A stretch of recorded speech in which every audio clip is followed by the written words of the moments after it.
சார்பாக கலைமாமணி, முனைவர், பத்திரிகை ஆசிரியர், அமுதசுரபியின் ஆசிரியர் எல்லாவற்றையும் விட தென்கட்சி சுவாமிநாதன் போன்று பழகுவதற்கு மிக எளிமையானவர், மனிதநேயம் அதிகமுள்ள நம்முடைய இனிய நண்பர் டாக்டர் திருப்பூர் கிருஷ்ணய்யா அவர்களை உங்கள் முன்பாக உரையாற்றி நம்முடைய 42வது ஆண்டு துவக்க விழாவை சிறப்பிக்குமாறு உங்கள் சார்பாக கேட்டுக்கொள்கின்றேன். நன்றி, வணக்கம்.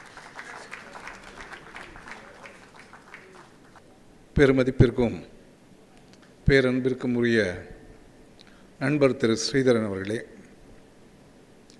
சேகரன் அவர்களுடைய மனைவி திருமதி சேகரன் அவர்களே, நம் அனைவருடைய பாசத்திற்கும் பாத்திரமான அவர்களுடைய புதல்வர் ஸ்ரீராம் அவர்களே, ஒரு பெரிய நட்சத்திர கூட்டம் இங்கே வந்திருக்கிறது.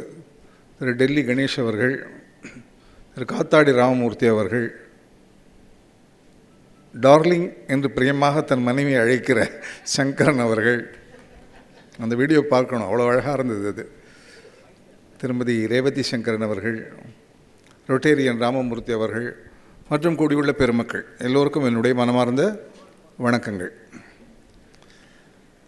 கதரை கட்டுவதாலோ என்னவோ நிறைய சுதந்திர தின விழாக்களில் பேசக்கூடிய ஒரு வாய்ப்பு எனக்கு கிட்டுகிறது. திரு சேகரன் அவர்கள் இங்கே மிக அழகாக சொன்னது மாதிரி ஒரு சுதந்திர தியாகிகள் நிறைந்த குடும்பத்தில் பிறந்த ஒரு பெருமை எனக்கு உண்டு. ஆனாலும் இந்த கதர் நான் அணிவதில் என்னுடைய குடும்ப ரீதியாக நினைத்து பார்க்கிற போது எனக்கு நாணம், கூச்சம் ஏற்படுகிறது. காரணம், என் குடும்பத்தில் பலர் அவர்களே நூல் நூற்று அந்த நூலை கொடுத்து கதர் வாங்கி அணிந்தவர்கள். இது நான் கடையில் வாங்குகிற கதர், இதனுடைய உழைப்பிற்கும் எனக்கும் எந்த சம்பந்தமும் இல்லை. அப்படியெல்லாம் ஒரு காலத்தில் பல்வேறு குடும்பங்களில் காந்தி பக்தர்கள் இருந்தார்கள். இன்றைக்கு சுதந்திர தினம். இன்றைக்கு சுதந்திர இந்தியா எப்படி இருக்கிறது என்று பார்த்தால் நாம் கண்ட கனவுகள் நிறைவேறிவிட்டதா என்கிற கேள்வி எழுகிறது. முதபெரும் எழுத்தாளர் இந்திரா பார்த்தசாரதி ஒரு நாவலில் எழுதினார். காந்தியினுடைய எளிமையை எடுத்துக்காட்ட ஒரு கண்காட்சி நடத்தப்பட்டது. அந்த கண்காட்சிக்கு ஆன செலவு 2 கோடி ரூபாய். இப்படியாக முரண்பட்ட ஒரு சூழலில் நாம் வாழ்கிறோம். திருப்பூர் சிக்கண்ணா கல்லூரியில் தமிழ் இளங்கலை மாணவனாக நான் இருந்தபோது மீனாட்சி சுந்தரம் என்கிற ஒரு அறிஞர் முதல்வராக இருந்தார். அவரிடம் சொல்லி வற்புறுத்தி எனக்கு பிடித்த பல எழுத்தாளர்களை தமிழ் மன்றத்தில் அழைத்து பேச வைத்தோம். ஒரு எழுத்தாளர் காந்தி ஜெயந்தி என்று பேச வந்தார். அவரே தேர்ந்தெடுத்து கொண்ட தலைப்பு மதுவிலக்கு. பிரமாதமாக பேசினார். மதுவை எதிர்த்து ஆனந்தமாக இருந்தது. ஆனால் அவர் அருகே நிற்க முடியவில்லை. அவர் குடித்துவிட்டு வந்திருந்த மதுவின் வாடை. பேச்சு என்பது ஒரு மந்திரம் மாதிரி. அது மக்கள் மனதில் போய் தைக்க வேண்டுமானால் பேசுகிற நபர் தான் சொல்கிற கருத்தை அனுசரிக்க வேண்டும் இல்லையா? பெருந்தலைவர் காமராஜ் பெரிய பேச்சாளர் அல்ல. அடுக்குமொழி அலங்காரங்கள் எல்லாம் எதுவும் கிடையாது. அவர் உதட்டிலிருந்து பேசாமல் உள்ளத்திலிருந்து பேசுவார். அப்படி பேசுகிற பொழுது நம்முடைய மனம் அப்படியே அள்ளி கொண்டு போகும். திருப்பூர் கூட்டம் ஒன்றில் பேசுவதற்கு பெருந்தலைவர் வருகிறார் என்கிற செய்தி கிடைத்தது. அப்போது நான் கல்லூரி மாணவன். திருப்பூரில் முக்கோண பார்க் அருகே உள்ள மைதானத்தில் அவர் பேசுவதற்கு மேடை போட்டிருந்தார்கள். அவர் வந்து கொண்டிருந்தார். ஏராளமான மக்கள் கூட்டம். முன்வரிசையில் நாங்கள் எல்லாம் அமர்ந்திருந்தோம். அப்போது பின்னாளில் எனக்கு மிக நெருங்கிய நண்பராக ஆன குமரி அனந்தன் அவர்கள் அந்நாளில் மேடை ஏறி காமராஜ் வருவதற்கு முன்பாக அவர் உரையாற்றி கொண்டிருந்தார். ஏழைகளின் துயரத்தை பார்க்கிற விழிகள் எவருடைய விழிகள்? அவை பெருந்தலைவரின் விழிகள். ஏழைகளுடைய துன்பத்தை கேட்கிற காதுகள் எவருடைய காதுகள்? அவை காமராஜரின் காதுகள். ஏழைகளின் குடிசை தோறும் நடக்கிற கால்கள் எவருடைய கால்கள்? அவை எங்கள் பெருந்தலைவரின் கால்கள் என்று இப்படியாக கேசாதிபாதமாக அவர் பேசிக்கொண்டிருந்த சந்தர்ப்பத்தில் காமராஜ் மெல்ல வந்து மேடை ஏறினார். அந்த புகழ்ச்சி அவருக்கு பிடிக்கவில்லை. சும்மா இருக்கணே என்றார். அடுத்த கணம் அந்த வாக்கியத்தை பாதியில் நிறுத்திவிட்டு குமரி அனந்தன் அமர்ந்து விட்டார். அந்த பிற்காலத்தில் சில தலைவர்கள் தங்களை புகழ்வதற்கென்று கவிஞர்கள் உள்ளிட்ட ஒரு கூட்டத்தை வைத்துக்கொண்டு அவர்கள் புகழ புகழ ரசித்த காட்சியெல்லாம் நாம் பார்த்துருக்குறோம் இல்லையா. எனக்கு காமராஜுடைய அந்த குணம் அப்படி ஒரு மகிழ்ச்சியை தந்தது. காமராஜ் மேடை ஏறி பேசினார். சுருக்கமான பேச்சு. அது அரசியல் ரீதியாக தேர்தலுக்கு வாக்கு சேகரிக்கிற கூட்டம். ஆனால் கடைசி வரை எங்கள் கட்சிக்கு ஓட்டு போடுங்கள் என்று அவர் கேட்கவே இல்லை. எங்களுடைய கட்சிக்காரங்க இதெல்லாம் பண்ணுறேன்னு சொல்கிறாங்க, எதிர்கட்சிக்காரங்க வேறு சிலதை சொல்கிறாங்க, உங்களுக்கு மூளை இருக்குல்ல, யோசிங்க, எது உங்களுக்கு நல்லதோ அதுக்கு ஓட்டு போடுங்க, எந்த கட்சி ஜெயிச்சாங்கன்னா நாடு நல்லா இருக்கணும்னே என்றார் அவர். எப்பேற்பட்ட சிந்தனை! அதனால்தான் இன்றளவும் காமராஜை நாம் கொண்டாடுகிறோம். அப்போது கல்லூரியில் ஒரு கவிதை போட்டி நடந்தது. பெருந்தலைவர் காமராஜ் பிறந்த தினத்தை ஒட்டி அவரை பற்றி கவிதை எழுத வேண்டும் கல்லூரி மாணவர்கள். அதில் ஒரு கவிதையை தேர்ந்தெடுத்து பரிசு கொடுப்பார்கள். என்னுடைய தாயாருக்கு காமராஜை அவ்வளவு பிடிக்கும். அந்த போட்டியில் கலந்து கொண்டு நான் முதல் பரிசு பெற்றேன். தாயம்மாள் என்கிற ஸ்தாபன காங்கிரஸ் தலைவி மூலமாக அந்த பரிசு பெற்றேன். அது ஒரு இசைத்தட்டு. இந்த வாணி ஜெயராம் பாடல் உள்ள இசைத்தட்டு. இருக்க இடமும் வரும், எல்லோருக்கும் வாழ்வு வரும், காமராஜ் ஆள வந்தால் கட்டாயம் வாழ்வு வரும், காலம் வரும் கண்ணே நீ கண் துயில்வாய் முன்னே என்கிற ஒரு அருமையான பாடல். வாணி ஜெயராமனுடைய குரல், அதனுடைய உச்சரிப்பு, இதெல்லாம் கேட்டு அனுபவிக்க வேண்டும். எங்கிருந்தோ ஒரு குரல் வந்தது, அது எந்த தெய்வத்தின் குரலோ, எங்கிருந்தோ ஒரு ஒளி வந்தது என்று ஒரு பாடல். நீங்கள் அந்த பாடலை கேட்டால் திரைப்பாடல். அந்த ஒளி என்பதில் அந்த ழி என்பதை ழாவாகவும் இல்லாமல் லாவாகவும் இல்லாமல் சரியான ழியாக அவர் உச்சரிப்பார். வாணி ஜெயராமுடைய குரல் மட்டுமல்லாமல் அந்த உச்சரிப்பும் நெஞ்சை எள்ளும். அந்த இசைத்தட்டு என் வீட்டில் எல்லோரும் கொண்டாடி அதை கேட்டோம். நான் பிறகு சென்னை வந்தேன். பல ஆண்டுகள் உருண்டு ஓடின. பிறகு ஒரு முறை நான் திருப்பூர் போயிருந்தபோது ஒரு அக்டோபர் 1ஆம் தேதி இதே எடுக்கிற பொழுது இசைத்தட்டு கீழே விழுந்து உடைந்து விட்டது. என் தாயாருக்கு அளவற்ற வருத்தம். என் தாயாரிடம் நான் சொன்னேன், அதனால் பரவாயில்லை, இது எங்கேயாவது விலைக்கு கிடைக்கலாம், நான் வாங்கி கொள்ளலாம் என்று சொன்னேன். அதுக்காக இல்லைடா, சகுனம் சரியில்லையே என்றார் அவர். மறுநாள் அக்டோபர் 2ஆம் தேதி காமராஜ் காலமானார் என்கிற செய்தி வந்தது. சகுனத்தை நம்புவது நம்பாததெல்லாம் அவரவர் விருப்பமானால் இது நடந்த நிகழ்வு. என் தாயாருக்கு காமராஜ் மேல் அவ்வளவு அளவற்ற ஒரு பாசம் இருந்ததால் இயற்கை அவர் காலமாவதை முன்னாளிலேயே காட்டி கொடுத்ததோ என்னவோ நமக்கு தெரியாது.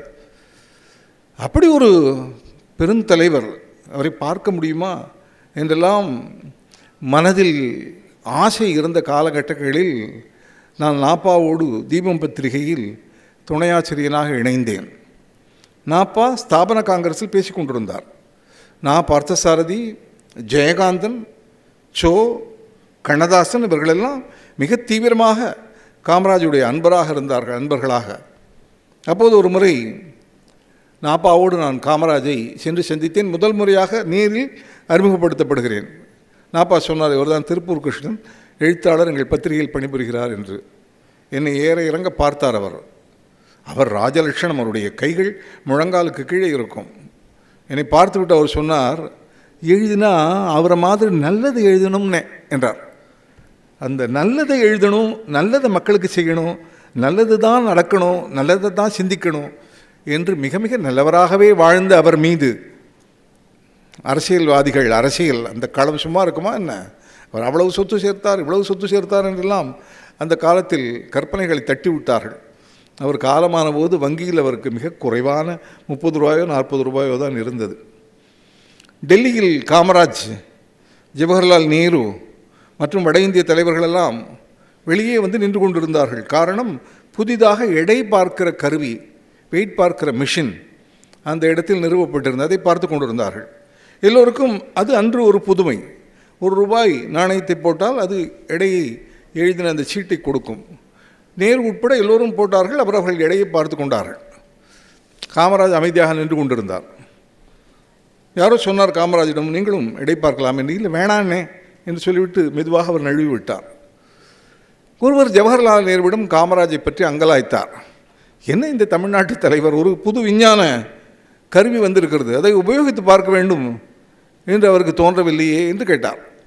நேரு சொன்னார், அப்படி அல்ல, அதில் போட்டு பார்ப்பதற்கான ₹1 கூட அவர் கைவசம் இருக்காது, அதை அடுத்தவர்களிடம் கேட்பதற்கு அவருக்கு கூச்சம் என்று சொன்னார்.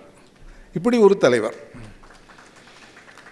இன்றைக்கு ஒரு மந்திரிக்கு பிறந்தநாள் விழா மிக கோலாகலமாக நடைபெற்றது. இது ஒரு துணுக்குத்தான், நகைச்சுவை மன்றத்தில் ஜோக் சொல்ல வேண்டாமா?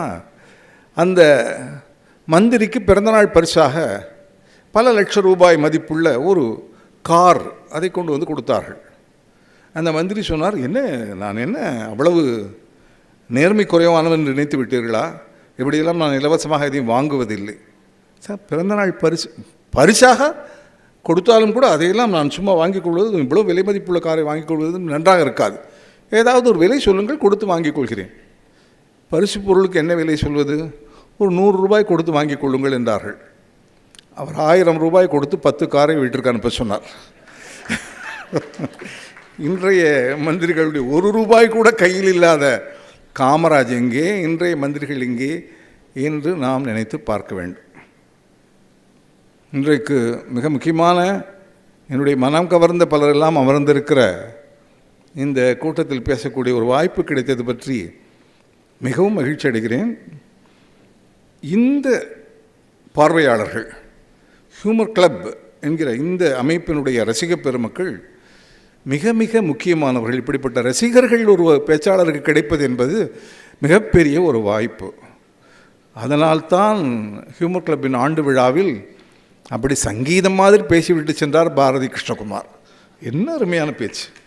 அது நினைக்க நினைக்க மனதில் அந்த கருத்துக்களும் அவர் சொன்ன பாணியும், அவர் யாரையும் உறுத்தாமல் இங்கிதமாக சொன்ன சில விஷயங்களும், மாமனாரையும் மாமியாரையும் மனைவியும் எல்லாம் கிண்டல் செய்வதை பற்றி அவர் செய்த விமர்சனமும் எல்லாம் இப்போது நினைத்தாலும் அப்படி மனம் அப்படி கமகமவேன மணக்கிறது. ரொம்ப அற்புதமான ஒரு பேச்சாளர். பிறகு கூட கம்பன் விழாவில் சொல்லை வில்லுமோ வில் என்கிற தலைப்பில் மிக அற்புதமாக அவர் ஒரு பேச்சு பேசினார். சிந்தனையாளர்கள் கூடியிருக்கிற அரங்குகளில் தான் உயர்ந்த விஷயங்களை சொல்ல முடியும். நாம் சொல்கிற விஷயங்களை வாங்கிக் கொள்கிற பக்குவமும் முதிர்ச்சியும் இருப்பவர்களிடையே தான் நாம் அந்த விஷயங்களை சொல்ல முடியும். அக்ரஹாரத்தில் அசைவத்தை விற்க முடியாது இல்லையா? ஒருவருக்கு ஒரு இடம் இருக்கிறது. எனவே இந்த திருவல்லிக்கேணி நகைச்சுவை மன்றம் என்றவுடன் மனத்தில் எந்தெந்த விஷயங்களை பேசுவது என்று ஒரு வகையாக குறித்து கொண்டு வந்தேன். பல விஷயங்களில் என்னுடைய சொந்த அனுபவங்களும் கலந்திருக்கின்றன. மகாத்மா காந்தியை பற்றி, என்னுடைய மனம் கவர்ந்த ஆன்மீக தலைவரான அரவிந்தரை பற்றி, அரவிந்தரிடம் தியானம் பயின்ற வாவேசு ஐயரை பற்றி, அவரோடு இணைந்து அரவிந்தரிடம் தியானம் பழகிய மகாகவி பாரதியாரை பற்றி, மகாகவி பாரதியாரின் மனம் கவர்ந்த வ.உ. சிதம்பரம் பிள்ளையை பற்றி, வ.உ. சிதம்பரம் பிள்ளையின் குருநாதரான பாலகங்காதர திலகரை பற்றி, பிறகு நேரம் இருந்தால் நேதாஜியை பற்றி என்று சில விஷயங்களை சொல்லலாம் என்று அப்படி மனதில் தொகுத்து கொண்டு வந்தேன். மகாத்மா காந்தி பற்றி பல விமர்சனங்களை இப்போது நாம் பார்க்கிறோம். இந்த விமர்சனங்கள் எதிலுமே எந்த பொருளும் இல்லை என்பதை காந்தியினுடைய எழுத்துக்களை நீங்கள் படித்தால் புரிந்து கொள்வீர்கள். 17 தொகுதிகள் அருட்செல்வர் மகாலிங்கம் அவர்கள் நன்கொடை கொடுத்து அதன் பேரில் வர்த்தமானன் பதிப்பகம் வெளியிட்டிருக்கிறது. அதில் 4ஆம் தொகுதி இயற்கை வைத்தியம் பிரம்மச்சரியம் என்னை பற்றியும் பேசுகிறது. மிக முக்கியமான தொகுதி. நமக்கு தெரியாத பல விஷயங்களை சொந்த வாழ்வில் ஆராய்ச்சி செய்து காந்தி கண்டுபிடித்திருக்கிறார். காந்தி அரசியல் என்கிற ஒரு பரிமாணத்தை கையில் எடுத்துக்கொண்டார். அரவிந்தர் ஆன்மீகத்தை கையில் எடுத்துக்கொண்டார். காந்தியை அரசியலை விட்டு மட்டும் விலக்கிவிட்டு நாம் பார்த்தால் காந்தி ஒரு ரிஷி, ஒரு மகரிஷி. பாலகங்காதர் திலகரை பற்றி திலக மகரிஷி என்றே வ.உ. சிதம்பரம் பிள்ளை பின்னால் புத்தகம் எழுதினார். மகாத்மா காந்தி சொல்கிறார், கொய்யாப்பழத்தை நாம் சாப்பிடுகிறோம், அந்த கொய்யாப்பழத்தின் விதையை பெரும்பாலும் அப்படியே விழுங்குகிறோம். அது நல்லது தான், ஜீரணத்திற்கு நல்லது. ஆனால் அந்த விதையை கடித்து சாப்பிட்டால் அதில் உள்ள ஒரு சாறு, அதனுடைய தன்மை இதயத்தை வலுப்படுத்தும். கொய்யாப்பழத்தை சாப்பிடுகிற பொழுது அந்த விதையை கடித்து சாப்பிடுகிறவர்களுக்கு இதய நோய் வராது. இது காந்தி கண்டுபிடித்த ஒரு விஷயம். இதுபோல் ஏராளமான விஷயங்களை காந்தி கண்டுபிடித்து சொல்லியிருக்கிறார். காந்தி நெல்லிசேரி கிராமத்தில் தங்கியிருந்த பரமாச்சாரியாரை ராஜாஜியுடன் சந்திக்க சென்றார். ராஜாஜி வெளியே நின்றார். காந்தி உள்ளே சென்றார். காந்தி இந்தியில் பேச, பரமாச்சாரியார் சம்ஸ்கிருதத்தில் பேச அந்த உரையாடல் நடந்தது என்று சொல்கிறார்கள். நெடுநேரம் அந்த பேச்சு நடந்தது. அதன் பிறகு மாலை 6 மணிக்கு மேல் காந்தி சாப்பிட மாட்டார். மாலை 6 மணி ஆகிறது என்பதால் பேச்சை முடித்து கொள்ளுமாறு ராஜாஜி தலையை நீட்டி சொன்னார். அப்போது காந்தி சொன்னார், இன்றைக்கு எனக்கு உணவே தேவையில்லை, பரமாச்சாரியாருடைய அமுத மொழிகள் எனக்கு உணவாக அமைந்திருக்கின்றன என்று சொன்னார். பரமாச்சாரியார் ஒரு ஆரஞ்சு பழத்தை காந்தி கையில் கொடுத்தார். இது எனக்கு மிகவும் பிடித்த பழம் என்று காந்தி வாங்கி கொண்டார். அதோடு அந்த சம்பவம் முடிந்தது. இந்த சம்பவம் நடைபெற்ற காலத்திலும் கூட இன்றைய காலத்து பத்திரிகைகளுடைய போக்கெல்லாம் அந்த காலத்திலும் கொஞ்சம் கொஞ்சம் இருந்தது. அவர்கள் என்ன பேசியிருப்பார்கள், அவர்களிடையே என்ன வகையான உரையாடல், எதை பற்றி நடந்திருக்கும் என்று பல்வேறு ஹேஷ்யங்கள், ஊகங்கள். அதில் பிரபலமாக, ஆனால் எல்லோருமே ஓரளவு ஏற்றுக்கொண்ட ஊகம் அதுதான் நடந்த பேச்சா என்று நமக்கு தெரியாது. என்னவென்றால், பரமாச்சாரியார் சொல்லியிருக்கலாம், ஹரிஜன ஆலய பிரவேசம் உட்பட்டவையெல்லாம் கட்டாயம் தேவைதான், ஆனால் நாராயண குரு செய்தது போல அந்த மக்களுக்கும் ஆன்மீகத்தை கற்பித்து அவர்களை உயர்த்த வேண்டும், அது முக்கியம் என்று பரமாச்சாரியார் சொல்லியிருக்கலாம் என அந்த கால பத்திரிகைகள் எழுதின. நம்மிடையே இன்றும் வாழ்ந்து வரும் வேதாந்தம் ஜி அவர்கள் தன்னுடைய வாழ்க்கை வரலாற்றை ஒரு புத்தகமாக வெளியிட்டிருக்கிறார். அதில் ஒரு குறிப்பு இருக்கிறது. ஹரிஜன ஆலய பிரவேசத்திற்கு முன்பாக வைத்தியநாத ஐயர் பரமாச்சாரியாரை தரிசித்தார்.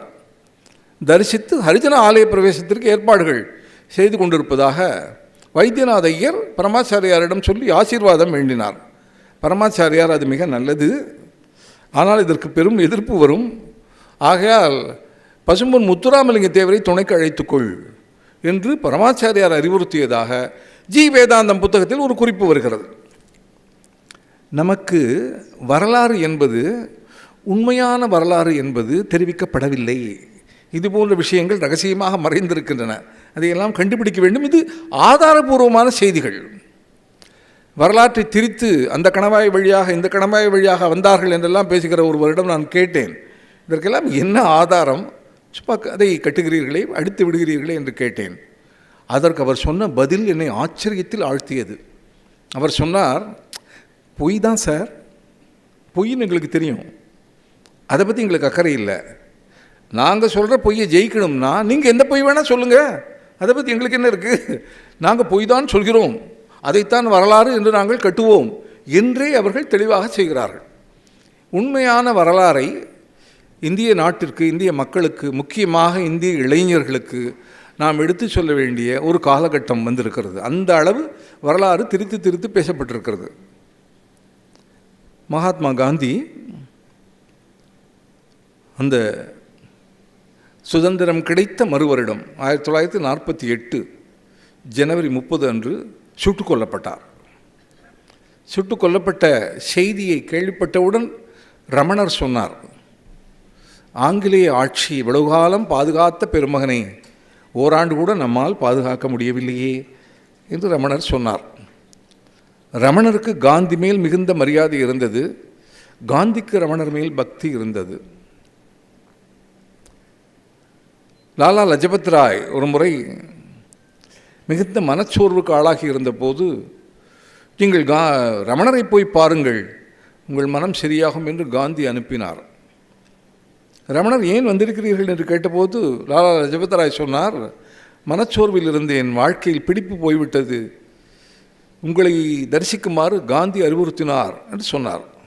அதற்கு ரமணர் சொன்னார், இங்கே இயங்குகிற சக்தி தானே அங்கேயும் இருக்கிறது, அங்கேயே உங்களுக்கு அது கிடைத்திருக்கும், பரவாயில்லை இங்கு வந்தீர்கள் என்று சொன்னார் என்று வரலாறு வருகிறது. அப்படிப்பட்ட காந்தி சுட்டு கொல்லப்பட்டார். அதன் பிறகு ஆண்டுகள் சில ஓடின. சென்னை பல்கலைக்கழகம் காந்தி தொடர்பாக ஒரு மலர் வெளியிட்டது. மகாத்மா காந்தி பரமாச்சாரியார் மேல் மிகுந்த மரியாதை வைத்திருந்தார் என்பதை உணர்ந்த அந்த மலர் குழுவினர் பரமாச்சாரியாருக்கு ஒரு கடிதம் எழுதினார்கள். மகாத்மா காந்தியை பற்றி நீங்கள் ஒரு கட்டுரை தர வேண்டும் என்று. பரமாச்சாரியார் அந்த மலருக்கு ஒரு கட்டுரை கொடுத்தார். அந்த கட்டுரையில் சில விஷயங்கள் காந்தியை பற்றி இருந்தன. அதில் முக்கியமாக தெரிந்து கொள்ள வேண்டிய, நாம் அறிய வேண்டிய விஷயம், பரமாச்சாரியார் எழுதியிருந்தார். இது மாதிரி நெல்லிச்சேரியில் நான் இருந்தபொழுது காந்தி என்னை சந்திக்க வந்தார். காந்தியும் நானுமாக சற்று நேரம் உரையாடினோம். உரையாடல் முடிந்து விடைபெறும்போது காந்தி சொன்னார், நான் அரசியல் களத்தில் இருக்கிறேன். ஒருவேளை யாராவது என்னை கொன்றுவிட்டால் கொல்கிற தருணத்திலும் என்னை கொல்கிறவரை மன்னிக்குமாறு இறைவனிடம் நான் பிரார்த்தனை செய்யக்கூடிய அளவு பக்குவமான மனம் எனக்கு வேண்டும் என்று நீங்கள் காஞ்சி காமாட்சி அம்பாளிடம் பிரார்த்தனை செய்து கொள்ளுங்கள் என்று காந்தி என்னிடம் வேண்டிக் கொண்டார் என்று பரமாச்சாரியார் அந்த கட்டுரையில் குறிப்பிட்டிருக்கிறார். எத்தனையோ நாடுகள் உலகத்தில் இருக்கின்றன, எத்தனையோ தேசங்கள், எத்தனையோ வகையான மக்கள், எத்தனையோ வகையான மொழிகள். ஆனால் நமது பாரத தேசத்தை போல் அரசியலும் ஆன்மீகமும் கலந்து இணைந்து பெருகி இருக்கிற தேசம் என்று உலகில் வேறு எதுவுமே கிடையாது. அதனால்தான் விவேகானந்தர் சொன்னார், உலகம் முழுவதையும் ஒரு பங்களா என்று நாம் வைத்துக்கொண்டால் இந்தியா அந்த பங்களாவின் பூஜை அறை என்று சொன்னார். இதை நாம் உணர்ந்தால் ஆன்மீகம் எவ்வளவு முக்கியம் என்பதை நாம் அறிந்து கொள்வோம். அந்த காந்தியினுடைய காலகட்டத்தில் அரவிந்தர், இன்றைக்கு அரவிந்தருடைய பிறந்த தினம், ஜென்ம தினம். அரவிந்தர் சுதந்திர போராட்டத்தில் ஈடுபட்டு பல்வேறு இடங்களில் சொற்பொழிவாற்றிக் கொண்டிருந்தார். அவருக்கு திருமணம் நடந்தும் கூட ஒரு குடும்ப வாழ்க்கை அமைய வாய்ப்பில்லாமல் போயிற்று. என்றால் நாள்தோறும் பல ஊர்களுக்கு சென்று அரவிந்தர் உரையாற்றும் போது ஏராளமான மக்கள் உணர்ச்சி வயப்பட்டு சுதந்திர போரில் குதித்தார்கள். இதை பார்த்த ஆங்கிலேய அரசு இந்த ஆளை இப்படியே விட்டு வைத்தால் நாட்டு மக்கள் முழுவதும் கொதித்து எழுவார்கள் என்று சொல்லி ஏதோ ஒரு பொய்க் குற்றச்சாட்டில் அவரை சிறையில் அடைத்தது. அவர் சிறைக்கு சென்றபோது அது தனியாக பேச வேண்டிய ஒரு செய்தி என்றாலும் ஒரு சில குறிப்புகளை சொல்லி நான் அடுத்த கட்டத்திற்கு சொற்பொழிவை நகர்த்துகிறேன். அவர் சிறைக்கு சென்றபோது கண்ணன் முழுமையாக தன்னை பிரார்த்தித்து தவம் செய்வதற்காக இப்படி ஒரு கட்டுப்பாட்டை அருளியிருக்கிறார் என்று புரிந்து கொண்டு தவம் செய்தார். கண்ணனை நேரில் தரிசித்தார். நம்முடைய அண்மை காலத்தில், சுதந்திர வரலாற்று காலத்தில் நடந்த உண்மை சம்பவம், பொய்யல்ல, கற்பனை அல்ல. கண்ணனை அவர் தரிசித்தார். கண்ணன் அவருக்கு கீதை போதித்தான். கண்ணன் நேரடியாக கீதை போதித்து இருவருக்குத்தான். முதலில் அர்ஜுனன், அப்போது நடந்தது மகாபாரத போர். அடுத்து அரவிந்தர், அப்போது நடந்தது இந்திய பாரத சுதந்திர போர். இந்த கீதையை கேட்டார். பிறகு விடுதலையானார். உத்தரபாரா என்கிற இடத்தில் இப்போது நான் சொல்கிற சம்பவம் வரலாறு என்பதை நீங்கள் உணர்ந்தால் இதற்கு ஆதாரங்களும் செய்தித்தாளில் எடுக்கப்பட்ட குறிப்புகளும் இருக்கின்றன என்பதையும் சேர்த்து உணர்ந்தால் நமது ஆன்மீகம் எத்தகையது என்பதை நீங்கள் புரிந்து கொள்ள முடியும். ஓராண்டாக எங்கும் சொற்பொழிவாற்றாத அற்புதமான சொற்பொழிவாளரான அந்த அரவிந்தரை சிறையிலிருந்து விடுதலையானதும் உத்தரபாரா என்கிற இடத்தில் சொற்பொழிவாற்றும்படி அழைத்தார்கள். அவர் பேசும்போது மேடையில் அறிவித்தார், நான் ஸ்ரீ கிருஷ்ண பரமாத்மாவை நேரில் சிறையில் தரிசித்தேன் என்று மேடையில் அறிவித்தார்.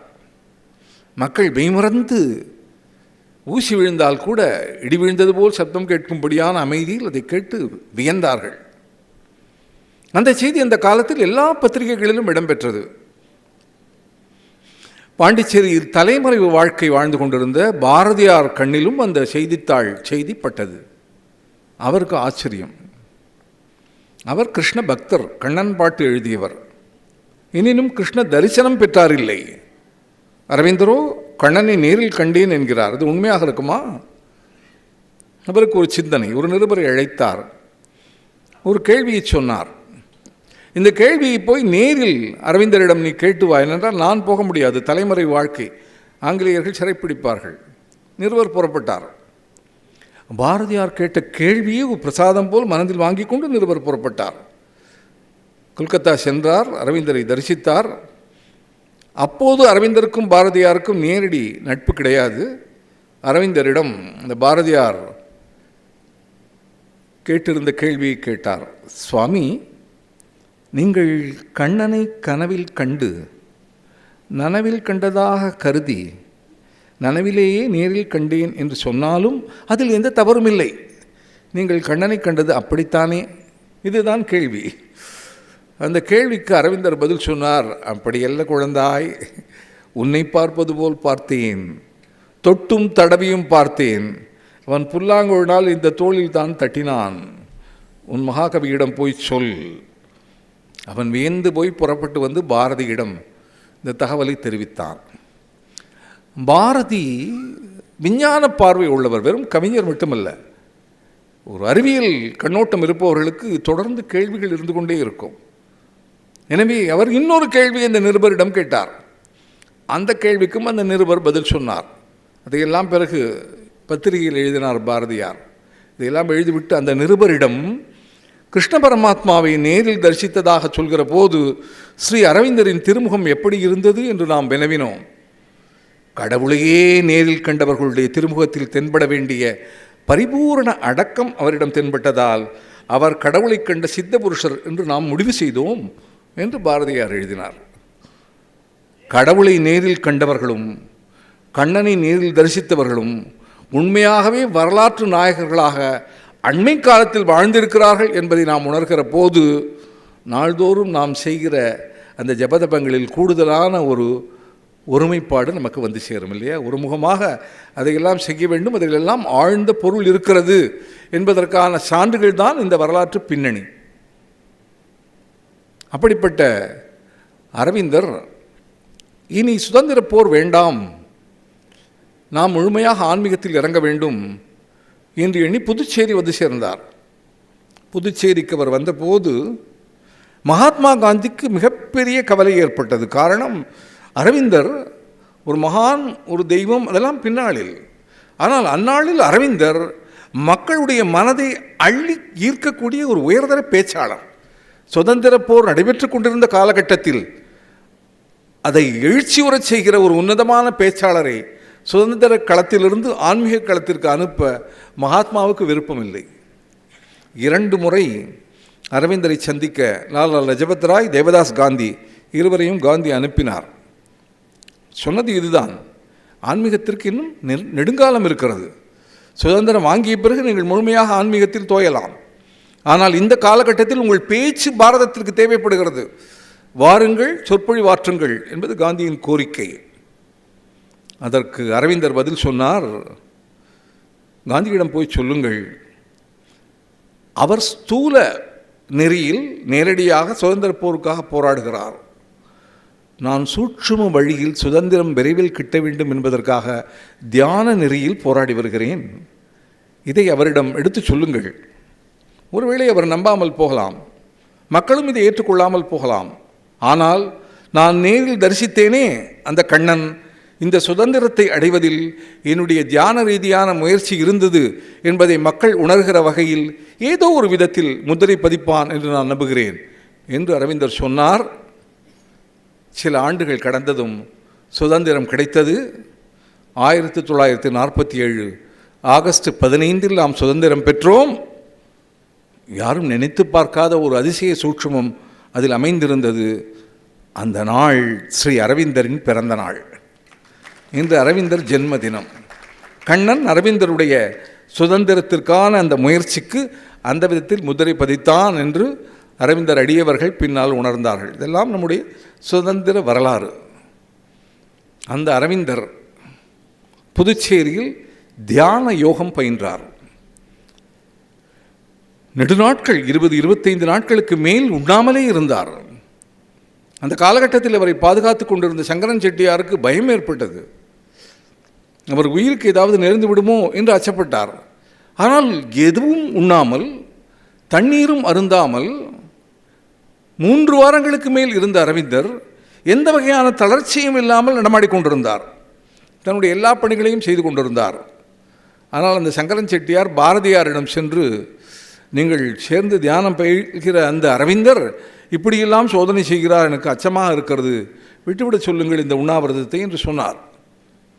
பாரதியார் அரவிந்தரிடம் சென்று, இந்த சங்கரன் செட்டியார் குழந்தை மாதிரி இந்த வீட்டுக்கு கூட இலவசமாக கொடுத்துருக்கிறார், நீங்கள் அவரை அச்சமூட்டுகிற மாதிரி இப்படி உண்ணாவிரதம் இருக்கக்கூடாது என்று சொன்னதும் அரவிந்தர் யோசித்தார், அப்படித்தான் சாப்பிடலாமே, சாப்பாட்டை கொண்டு வர சொல்லுங்கள் என்று சொல்லி, பொதுவாக 2-3 நாட்கள் உண்ணாவிரதம் இருந்தாலே முதலில் எலுமிச்சை சாறு சாப்பிட்டு உடலை பதப்படுத்தி விட்டு தான் உண்பார்கள்.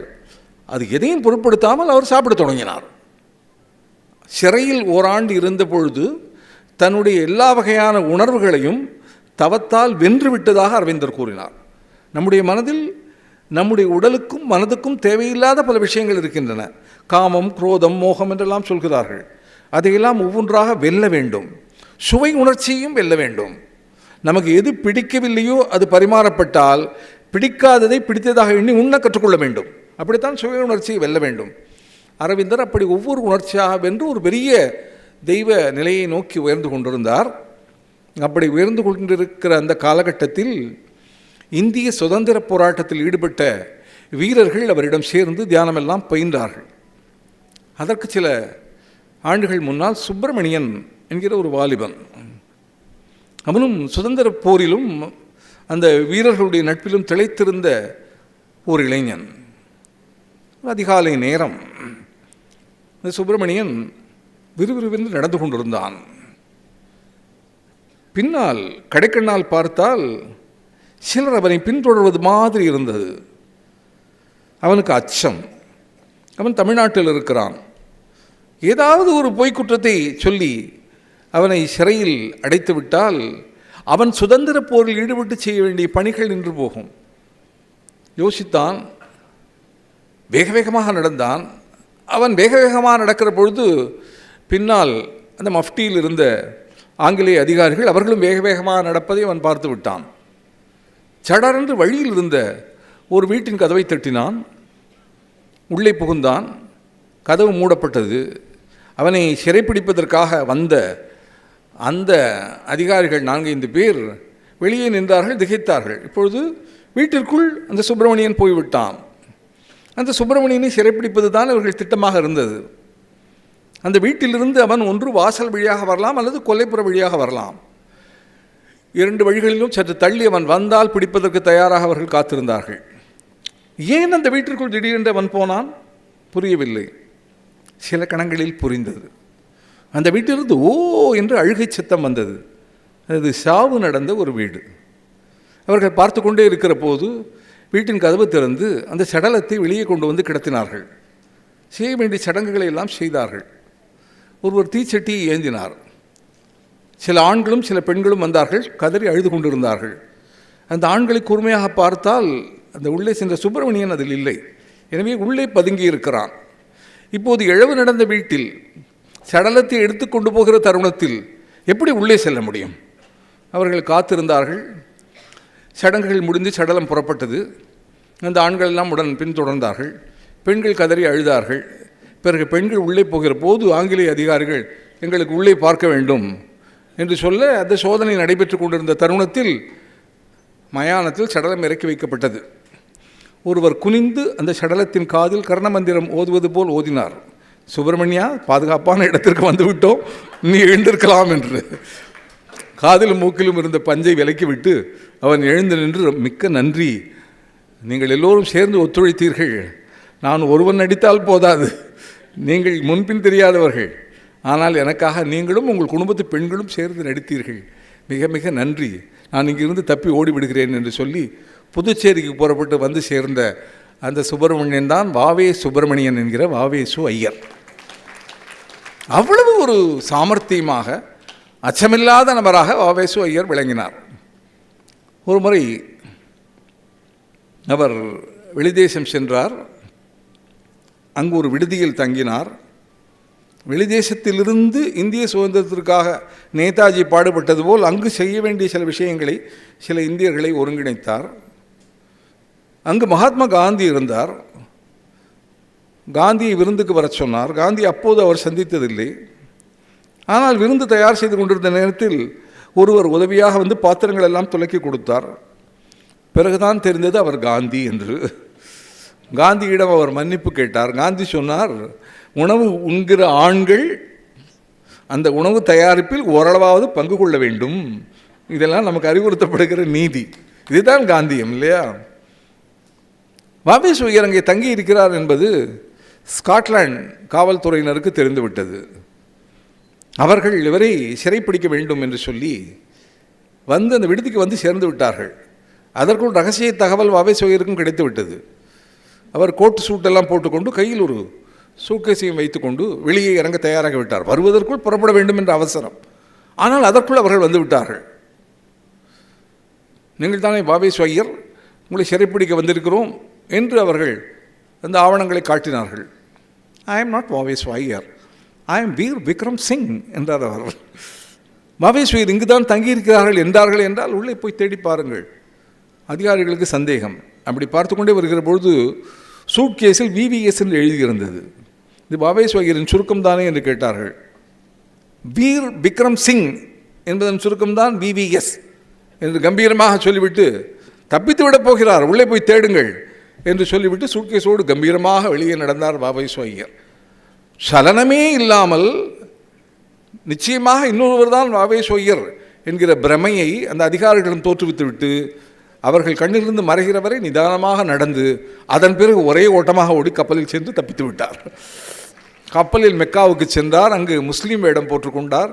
பிறகு இன்னொரு கப்பலில் அவர் மறுபடி புதுச்சேரி வந்தார். அவர் அரவிந்தரோடு இணைந்து பாரதியாரோடு சேர்ந்து தியானம் பழகினார். வாஞ்சிநாதனுக்கு துப்பாக்கி சுட பயிற்சி கொடுத்தார். வாவேசு ஐயரிடம் கற்றுக்கொண்ட அந்த துப்பாக்கி கலை மூலமாகத்தான் வாஞ்சிநாதன் ஆஷ் துரையை சுட்டுக் கொன்றான். வாவேசு ஐயர் தமிழின் மிகச்சிறந்த எழுத்தாளர்களில் ஒருவர். தமிழின் முன்னோடி சிறுகதையான குளத்தங்கரை அரசமரம் என்கிற சிறுகதையை எழுதியவர். மிக தாமதமாக திருமணமாகி 8 வயதில் அவருக்கு ஒரு பெண் இருந்தாள். சுபத்ரா என்பது அவள் பெயர். அவருடைய செல்ல மகள். ஒரு நாள் மகளையும் அழைத்து கொண்டு பாபநாசம் அருவியில் குளிக்கலாம் என்று அவர் புறப்பட்டார். ஸ்ரீ அரவிந்தரிடமும் பாரதியாரிடமும் அருவியில் குளித்துவிட்டு வருவதாக சொல்லி பாபநாசத்திற்கு சென்றார். பொங்கி வழிந்து வெள்ளி நுரைபோல் ஓடிக்கொண்டிருந்த அருவி. இங்கு யாரும் இல்லை, ஆனால் குரங்குகள் நடமாட்டம் அதிகமாக இருந்தது. தொலைவில் ஒரு இளைஞன் நீண்ட நயனங்களோடு ஒருமுகப்பட்டு தியானத்தில் ஆழ்ந்திருந்தான். இவரிடம் வாவேசு ஐயரிடம் மாற்று துணிகள் இருந்தன. அது எங்காவது வைத்துவிட்டு குளிக்கப் போனால் குரங்குகள் அந்த துணியை எடுத்துக்கொள்ள வாய்ப்பு இருக்கிறது. தொப்பி எடுத்த குரங்குகளின் பரம்பரை தானே. அதனால் யோசித்த வாவேசு ஐயர் தியானத்தில் இருந்த இளைஞனை மெல்ல தட்டி எழுப்பினார். அவன் கண்ணுமலிருந்து என்ன என்று கேட்டான். மாற்று துணியை கொஞ்சம் வைத்துக்கொள் என்று சொல்லி தன்னுடைய சுபத்ராவுடைய குளித்துவிட்டு அணிய வேண்டிய மாற்று துணியை அவன் கரங்களில் கொடுத்தார். அவன் அதை வாங்கி ஏந்தி கொண்டான். அவன் பார்த்து கொண்டே இருக்கிறான். குளிப்பதற்காக வாவேசு ஐயர் நடக்கிறார். அதற்கு முன்பாக சுபத்ரா ஓடுகிறாள். 8 வயது சிறுமி. ஓட்டமாக ஓடியவள் பாசியில் வழுக்கி அருவியில் விழுந்து விட்டாள். பாசியில் வழுக்கி அருவியில் விழுந்தவளை காப்பாற்ற முடியுமா? முடியாது என்று வாவேசு ஐயருக்கு தெரிந்திருக்க வேண்டும். ஆனால் பாசத்தில் வழுக்கி அவர் குதித்தார். அருவியில் குதித்த சில நொடிகளில் அவரும் காலமானார், அந்த பெண்ணும் காலமானாள். 3 நாட்கள் கழித்து பாறையில் சிக்கியிருந்த சடலங்கள் கண்டுபிடிக்கப்பட்டன என்று அவருடைய வரலாறு தொடர்கிறது. ஆனால் இந்த இளைஞன் ஒருவன் இங்கே இருந்தானே, தியானத்தில் அமர்ந்திருந்தானே, கையில் மாற்று துணியோடு காத்திருந்தானே, அவன் அந்த காட்சியை பார்த்து கொண்டே இருந்தான். அடடே, உடலே ஒரு மாற்று துணிதான் என்று நாம் புரிந்து கொள்ளவில்லையே. இந்த மாற்று துணியை கையில் கொடுத்தார்கள்.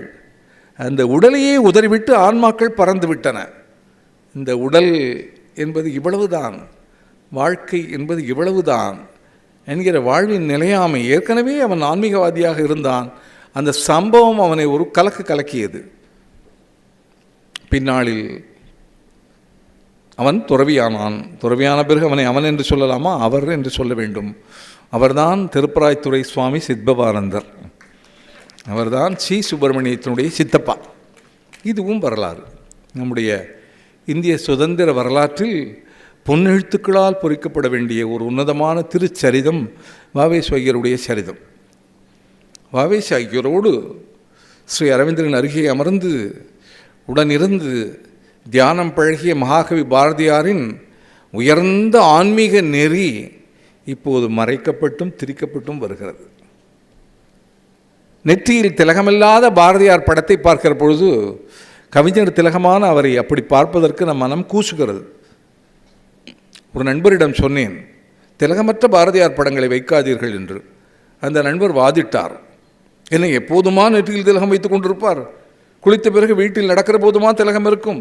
ஏன் இப்படி பாரதியார் படம் இருக்கக்கூடாதா என்று கேட்டார். நான் அவரிடம் சொன்னேன், நீங்கள் நம்புகிற நாத்திக தலைவர்கள் ஒரு காலகட்டத்தில் கொஞ்சம் ஆன்மீக நம்பிக்கையோடு இருந்தார்கள் என்பதற்காக அவருடைய படத்திற்கு திலகம் வைத்து இப்போது வெளியிடுவீர்களா? திலகம் என்பது எப்போதும் பாரதியார் வைத்துக் கொண்டிருந்தாரா இல்லையா என்பதற்கான விவாதத்திற்குரிய பொருள் அல்ல. பாரதி ஆன்மீகவாதி என்பதை காட்டுகிற ஒரு அடையாளம். எனவே அந்த அடையாளம் எப்போதும் இருக்க வேண்டும் என்று அவரிடம் நான் வாதிட்டேன். கடற்கரை மத்த விலாச அங்கதம் என்று ஒரு எழுத்தாளர், அவர் பாரதியாரை பற்றி இதுவரை வந்திருக்கிற கட்டுரைகளை எல்லாம் தொகுத்து பாரதி விஜயம் என்று ஒரு புத்தகம் வெளியிட்டிருக்கிறார். 1000 ரூபாய் விலையுள்ள பெரிய புத்தகம். அதில் ஏவி சுப்பிரமணிய ஐயர் என்பவர் பாரதியின் சமகாலத்தில் வாழ்ந்தவர், பாரதியாரை நேரில் பழகி அறிந்தவர், ஒரு கட்டுரை எழுதியிருக்கிறார். அந்த கட்டுரை இந்த புத்தகத்தில் இருக்கிறது. அந்த கட்டுரையில் ஒரு பகுதி என்ன சொல்கிறது, பாரதியார் மாபெரும் ஆன்மீகவாதியாக வாழ்ந்து ஆன்மீக பரிசோதனைகள் செய்து கொண்டிருந்தார். இரவு நேரங்களில் குண்டலினி யோகம் சம்பந்தமான சந்தேகங்களை கேட்க சில ஆன்மீகவாதிகள் பாரதியாரை நாடி அவரை குருவாக கருதி சந்தேக விளக்கம் பெறுவதுண்டு. மூக்குப்பிடி கடைக்காரர் என்று சொல்லப்படுகிற ஒருவர் பாரதியாருடைய ஆன்மீக சிஷ்யராகவும் இருந்தார். எனினும் தன்னை அப்படிப்பட்ட உயர்ந்த ஆன்மீகவாதி என்று தெரிவித்துக் கொண்டு பலர் வந்து வணங்குவதை பாரதி விரும்பாததால் அவருடைய கவிதை சார்ந்த தமிழ் அன்பர்களுக்கு தன்னுடைய ஆன்மீக உயர்வு நிலையை அவர் ஒளித்தே வாழ்ந்து வந்தார் என்று ஏவி சுப்பிரமணியர் குறிப்பிடுகிறார். கொஞ்ச காலம் முன்னால் சென்னை மத்திய கைலாஷ் ஆலயத்தில் பாரதியின் சிறிய சிலை நிறுவப்பட்டது. அதற்கு அபிஷேக ஆராதனைகள் செய்ய தொடங்கினார்கள். பாரதியை அப்படி தெய்வ நிலையில் வைத்து வழிபடலாமா என்கிற ஒரு கேள்வி எழுந்தது. பாரதி சுராஜ் போன்ற அன்பர்கள் தாராளமாக வழிபடலாம், 12 ஆழ்வார்களுடன் இணைத்து சொல்லக்கூடிய இன்னொரு ஆழ்வார் என்றுதான் பாரதியை கருத வேண்டும் என்று கருத்து தெரிவித்தார்கள். அந்த கருத்தை அவ்வளவு சுலபமாக நாம் ஒதுக்கிவிட முடியாது. மிக குறைவான ஆண்டுகளே பாரதி வாழ்ந்தார். 40 வயதிற்குள் அவர் காலம் முடிந்துவிட்டது. ஒருவேளை ஸ்ரீ அரவிந்தரை போல் நெடுங்காலம் வாழ்ந்திருந்தால், அரவிந்தரும் 55 வயது வரை வாழ்ந்தவர்தான், ஆனால் மேலும் ஒரு 10 ஆண்டுகள் வாழ்ந்திருந்தார், தமிழும் உயர்ந்திருக்கும், பாரதியினுடைய வாழ்க்கையிலும் பல்வேறு வகையான மாற்றங்கள் வந்திருக்கும். எந்த சுதந்திரத்திற்காக அவர் ஏங்கினாரோ அது பெற்ற பிறகு அவர் போயிருந்தால் சுதந்திரம் பெற்ற ஒரு சந்தோஷம் அவருக்கு கிடைத்திருக்கும். ஆனாலும் இங்கு உள்ள உங்கள் அனைவருக்குமான என்னுடைய கேள்வியை முன்வைக்கிறேன். ஒரு அன்பர் சொன்னார், ஏழ்மையை வறுமையை தன்னளவில் முழுமையாக அனுபவித்து அதனுடைய துயரங்களை உணர்ந்த காரணத்தால் தான் பாரதியால் அந்த தரப்பு மக்களின் பிரதிநிதி போல் பல பாடல்களை இயற்ற முடிந்தது. எனவே அவர் ஏழ்மையாக வறுமையாக இருந்ததெல்லாம் தமிழுக்கும் நமக்கும் நன்மையே ஆயிற்று என்று ஒரு கருத்தை சொன்னார். இந்த கருத்தின் பின்னணியில் நீங்கள் தாகூரை நினைத்து பார்க்க வேண்டும். சுதந்திர போராட்ட வீரராகவும் மிகச்சிறந்த இலக்கியவாதியாகவும் காந்திக்கே மகாத்மா என்ற பட்டத்தை கொடுத்தவராகவும் இருந்த ரவீந்திரநாத் தாகூர் அற்புதமான சிந்தனையாளர். ஸ்ட்ரே தாட்ஸ் என்று தாகூருடைய புத்தகம் ஒன்று வெளிவந்திருக்கிறது. தாகூர் கவிதைக்கான குறிப்புகளை எழுதி வைப்பார். அந்த குறிப்புகளை நேரம் கிடைக்கும் பொழுது கவிதையாக மாற்றுவார். ஆனால் சில பல குறிப்புகளை அவர் எழுதி வைத்துவிட்டு வழக்கம்போல் அதை கவிதையாக மாற்றுவதற்கு முன்னால் அவர் காலமாகிவிட்டார். அவைகள் கவிதைகள் அல்ல, ஆனாலும் கவிதையாக ஆக்கப்பட வேண்டிய குறிப்புகள். என்றாலும் தாகூருடைய எழுத்து என்றால் பவித்திரமானதல்லவா? எனவே அந்த குறிப்புகளை அப்படியே தொகுத்து ஸ்ட்ரே தாட்ஸ் என்று வெளியிட்டார்கள். அருமையான பல சிந்தனைகள் அதில் உண்டு. அதில் ஒரு சிந்தனை, பனித்துளி என்பது தாமரை இலையின் மேலே உள்ள சிறிய நீர்த்துளி, ஏரி என்பது தாமரை இலையின் கீழே உள்ள பெரிய நீர்த்துளி. அவ்வளோதானே? இப்படியெல்லாம் எழுதிய அந்த ரவீந்திரநாத் தாகூர் வறுமையை அணு அளவும் அனுபவியாதவர், மாபெரும் செல்வந்தர். நல்ல உணவு உண்டார், நன்கு வாழ்ந்தார், மிகச்சிறப்பாக எழுதினார், நோபல் பரிசு பெற்றார். பாரதியை அந்த கால சமூகம் இன்னும் சரியாக பராமரித்திருந்தால் ஒருவேளை இன்னும் ஆரோக்கியமாக நெடுங்காலம் அவர் வாழ்ந்திருக்கலாம். இறைவனின் திட்டம், விதி, அவர் முடிவு அப்படித்தான் என்றாலும் கூட வாழ்ந்த காலத்திலாவது அவர் சந்தோஷமாக வாழ்ந்திருக்கலாம். செல்லம்மாளையாவது இன்னும் சற்று சுகமாக வைத்து கொண்டிருக்கலாம் இல்லையா?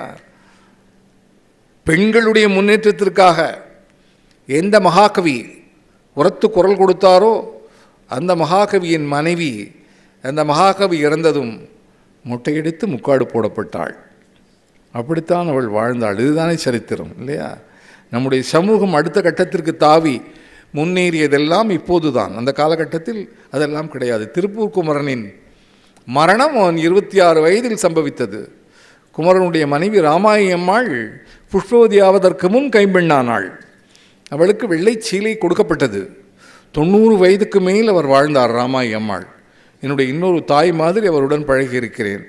இங்கே இந்த சுதந்திர தினத்தில் திரு சேகரன் அவர்கள் சொல்லி அந்த கொடியை நான் கயிற்றை இழுக்க அந்த கொடி விரிந்து அதன் உள்ளிருந்து தற்காலிகமாக கீழே உதிர்ந்த மலர்களெல்லாம் ராமாயி அம்மாளின் கூந்தலிலிருந்து நிரந்தரமாக உதிர்ந்த மலர்கள். அதை நாம் நினைத்து பார்க்க வேண்டும் இல்லையா? தியாகம் என்பது இந்த சுதந்திர தியாகி செய்தது மட்டுமல்ல தியாகம், அந்த தியாகியின் மனைவியும் குடும்பத்தினரும் செய்தது அதைவிட பெரிய தியாகம் இல்லையா? எல்லாம் வரலாறு பதிவு செய்கிறது. இப்படி மகாகவி பாரதியார் மிக நெருங்கிய அரவிந்தர் அடியவராக இருந்து தியான நெறிகளில் தோய்ந்து தமிழை தழைக்கச் செய்தார். பொதுவாக பாரதியாரை கவிஞர் என்ற வகையில் கொண்டாடுகிறோம். அவர் உயர்ந்த உரைநடை ஆசிரியரும் கூட. இருள் என்று எதுவும் கிடையாது, இருள் என்பது குறைந்த ஒளி என்று அவர் எழுதியிருக்கிறார். என்ன ஒரு நேர்மறையான சிந்தனை! வாழ்வில் என்ன சோதனை வந்தாலும் அதை கடந்துவிட முடியும் என்கிற உள் தத்துவம் அதில் பொதிந்து இருக்கிறது. இருள் என்று எதுவுமே கிடையாது, இருள் என்பது குறைந்த ஒளி, காத்திருந்தால் பெரிய ஒளி கிடைக்கும். மழையை பற்றி பாரதி உரைநடையில் எழுதுகிறார். மழை என்பது என்ன? ஆகாயத்திற்கும் பூமிக்கும் இடையே ஆயிரக்கணக்கான நீர்த்தந்திகளால் இணைத்து கட்டி மழை இசைக்கிறதே, அந்த சத்தம்தான் மழையின் ஓசை என்று பாரதி எழுதுகிறார். அப்படிப்பட்ட அற்புதமான கவிஞராகவும் மிகச்சிறந்த ஆன்மீகவாதியாகவும் இருந்த பாரதியின் மிக முக்கியமான நண்பராக இருந்தவர் வ.உ.சி. என்று செல்லமாக அழைக்கப்படுகிற வ.உ. சிதம்பரம் பிள்ளை. வழக்கறிஞர், பெரும் செல்வந்தர், கப்பலோட்டியவர், சுதந்திர போராட்ட வீரர். அந்த காலகட்டத்தில் தூத்துக்குடி பிரதேசத்தில் மேலோங்கி புகழோடு வாழ்ந்தார் அவர். யாரோ ஒரு ஆங்கிலேய அதிகாரி நாவிதரிடம் முகம் அழித்து கொள்ள சென்றார். நாவிதர் முகம் அழித்து கொண்டு அந்த பணியை செய்து கொண்டிருந்த நேரத்தில் இந்த அதிகாரி சும்மா இராமல், தேவையில்லாமல் இந்த வ.உ.சி. குதித்து கொண்டிருக்கிறான், இதெல்லாம் இந்த பருப்பும் வேகாது, இந்த சுதந்திர போராட்டம் என்பதெல்லாம் ஒன்றும் எடுபடாது, வ.உ.சி. போன்றவர்கள்லாம் முட்டாள்களாக இது மாதிரி சுதந்திர போரில் குதித்து கொண்டு ஏதேதோ செய்து கொண்டு இருக்கிறார்கள் என்பதாக அந்த அதிகாரி சொன்னதும் அந்த நாவிதரின் பணி பாதியில் நின்றது. ஒரு கண்ணு தான் அழிக்கப்பட்டிருந்தது. அவன் கத்தியை கீழே வைத்தான். எங்கள் வ.உ.சி.யை பழித்து பேர்ப்பவர்களுக்கு ஷவரம் செய்கிற ஒரு உணர்வு எனக்கு இல்லை, வேறு எங்காவது நீங்கள் போய் ஷவரம் செய்து கொள்ளலாம், மீதி ஷவரத்தை கூலி தர வேண்டியதில்லை என்று அனுப்பிவிட்டான். அந்த அதிகாரி தூத்துக்குடி பிரதேசத்தில் இருந்த ஒவ்வொரு நாவிதரிடமாக சென்று மீதியை அழித்து கொள்ள சொல்லி கேட்கிறார். அதற்குள் அவர் வ.உ.சி.யை பற்றி அவதூறு பேசினார் என்கிற அந்த விஷயம் முதலில் பாதி ஷவரம் செய்திருந்த நாவிதர் மூலமாக அந்த ஊரெங்கும் பரவிவிட்டது. எந்த நாவிதரும் அந்த மீதி பகுதியை ஷவரம் செய்ய தயாராக இல்லை. ஆனால் இப்படிப்பட்ட முகத்தோடு எப்படி நடமாடுவது? அதனால் அவர் ரகசியமாக ஒரு கார் வைத்து கொண்டு தொலைதூரத்தில் வெளியூருக்கு போய் இந்த செய்தி கேள்விப்படாத இடத்தில் மீதி ஷவரத்தை முடித்து கொண்டு வந்தார் என்கிறது வரலாறு. வ.உ.சி. அற்புதமான வாதாடும் திறன் பெற்ற வழக்கறிஞர். அவர் வாழ்வில் நிகழ்ந்த ஒரு வழக்கும் அதிலிருந்து குற்றவாளி அவர் தப்பித்ததும் நம்முடைய ஆன்மீக சம்பந்தமான ஒரு விஷயத்தை உள்ளடக்கி இருக்கிறது. ஆறுமுகம் என்றொருவர், அவரோடு சேர்ந்து இன்னும் 6 பேர். இந்த ஆறுமுகமும் மீதி இருந்த 5 பேருமாக சேர்ந்து ஒரு கொலை செய்து விட்டார்கள். அவர்கள் செய்த கொலை இது கொலைதான். அவர்கள் செய்த கொலையை கண்டுபிடித்து போலீஸ் துப்பு துலக்கி 5 பேரை பிடித்து விட்டது. பிடிபடாமல் இருந்தது அந்த ஆறுமுகம் என்கிற ஒருவர் தான். அந்த ஆறுமுகத்தை தேடுகிற போது ஏதோ காரணத்தால் ஆறுமுகம் போல் கொஞ்சம் ஜாடை இருந்ததாலோ அல்லது முகவரி தவறினாலோ ஆறுமுகம் அல்லாத ஒருவரை ஆறுமுகம் என்று சொல்லி அவரை பிடிப்பதற்காக போலீஸ் துரத்தியது. அந்த ஆள் பாவம் மிக மிக பயந்தவர்.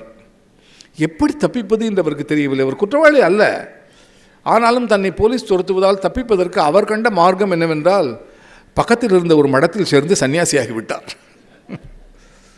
சன்னியாசி ஆன காரணத்தால் இந்த பழி தனக்கு வராது என்று நினைத்து அவர் அதை செய்ய போய் அதில் ஒரு சிக்கல் வந்தது. என்ன சிக்கல்? அவர் ஏதோ பேர், கந்தசாமியோ ஏதோ அவருடைய பேர். ஆனால் சந்நியாசம் கொடுத்த பிறகு அவருக்கு கொடுத்த தீட்சா நாமம் ஆறுமுக தம்பிரான் என்பது. விதி விளையாடுகிறது.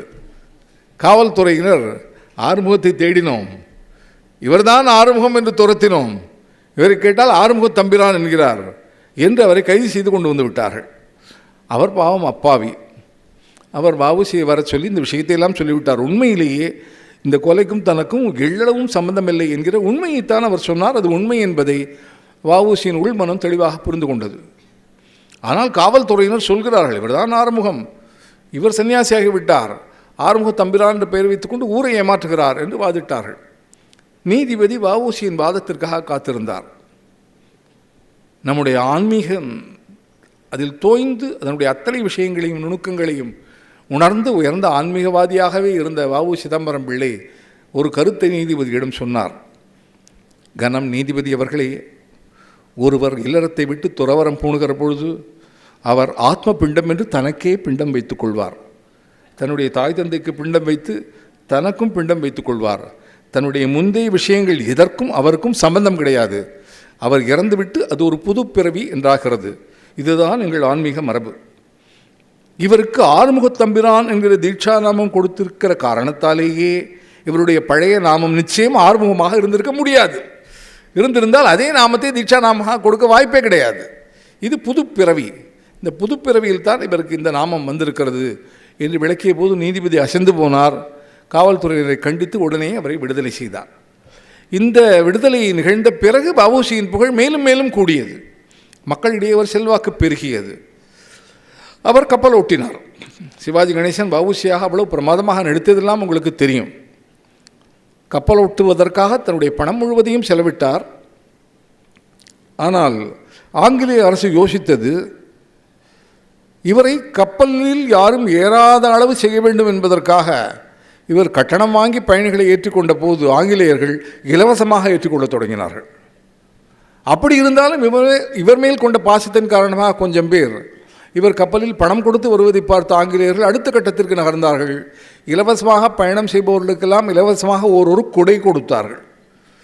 இப்படியாக அந்த அற்புதமாக கப்பலோட்டி அந்த தமிழினுடைய அந்த செயலை ஆங்கிலேய அதிகாரிகள் மெல்ல மெல்ல முறியடிக்க தொடங்கினார்கள். அந்த காலகட்டத்தில் வஉசி சிறைப்பட்டார். வஉசியினுடைய ஆதர்சமான தலைவர் வட இந்தியாவில் இருந்த பாலகங்காதர திலகர். திலகர் மேல் பெரும் மதிப்பு கொண்டிருந்த வஉசி திலக மகரிஷி என்று நூல் எழுதினார். அதை முதல்லையே நான் சொன்னேன். திலகர் மேல் அப்படி ஒரு பக்தி இருந்தது அவருக்கு. வஉசி சிறைப்பட்டார் என்கிற செய்தியை முதல் முறையாக கேட்ட அவருடைய தம்பி மீனாட்சி சுந்தரம் அந்த கணமே பித்து பிடித்து பைத்தியமாகிவிட்டார். அந்த அதிர்ச்சியை தாங்க முடியாமல் 6 ஆண்டு வஉசிக்கு சிறை தண்டனை என்ற அந்த செய்தியால் ஏற்பட்ட பாதிப்பில் பைத்தியமாக மாறி அவர் தெருக்களில் ஓடலானார். குடும்பத்தினர் அவரை பிடித்து வீட்டிற்கு அழைத்து வந்து அவரை பராமரித்தார்கள். நம்முடைய சுதந்திர வரலாற்றின் மாபெரும் துயரங்களில் ஒன்று, இறுதி வரை அந்த மீனாட்சி சுந்தரம் பைத்தியமாகவே இருந்து காலமானார். திலகர் சிறைப்பட்டார். வஉசியினுடைய குரு திலகர் சிறைப்பட்டார் என்கிற அந்த செய்தியை அந்த இரவில் 7 மணியில் பொத்தானை அழுத்திய போது திலகருடைய மனைவி சத்யபாமா கேட்டாள். திலகர் பெயர் நமக்கெல்லாம் தெரியும். ஆனால் அந்த தியாகத்தின் பின்னணியில் இருந்த மனைவி பெயர் நம்ம யாருக்குமே தெரியாது. அந்த செய்தியை கேள்விப்பட்ட சத்யபாமா யோசித்தாள். அந்த காலத்தில் பெண்களுக்கு படிப்பறிவு கிடையாது. ரேவதி சங்கரன் உள்ளிட்ட திருமதி சேகரன் உள்ளிட்ட பல சகோதரிகள் முன்வரிசையில் அமர்ந்திருப்பதெல்லாம் இப்போதுதான். அந்த காலகட்டத்தில் அதெல்லாம் கிடையாது. சத்யபாமாவுக்கு 3 பெண் குழந்தைகள். திலகரும் சிறையில் இருக்கிறார், 6 ஆண்டு வரமாட்டார். இந்த பெண் குழந்தைகளை எப்படி பராமரிப்பது என்று யோசித்தாள். திலகர் சிறைப்பட்ட செய்தியை வானொலியில் கேட்ட சத்யபாமா அன்றிரவே இதய அதிர்ச்சியால் காலமானாள். இதுவும் சுதந்திர வரலாறு. திலகர் செய்தது தியாகமா? சத்யபாமா உயிர் நீத்தது தியாகமா? குமரன் செய்தது தியாகமா? 26 வயதில் இறந்த குமரன், அவன் இறந்தது தியாகமா? அவன் இறந்த பிறகு 90 வயதுக்கு மேல் கைம்பெண்ணாக வெள்ளைச்சேலை உடுத்து பொருளாதார சிரமங்களையும் தாங்கி திருப்பூர் குமரனுடைய மனைவி ராமாயம்மாள் செய்தது தியாகமா என்கிற கேள்விகள் எழுகிறது. என்னுடைய ஆதங்கம், நம்முடைய சுதந்திர வரலாற்றில் தியாகிகளை பற்றி வரலாற்றில் பதிந்து வைத்திருக்கிறார்கள்.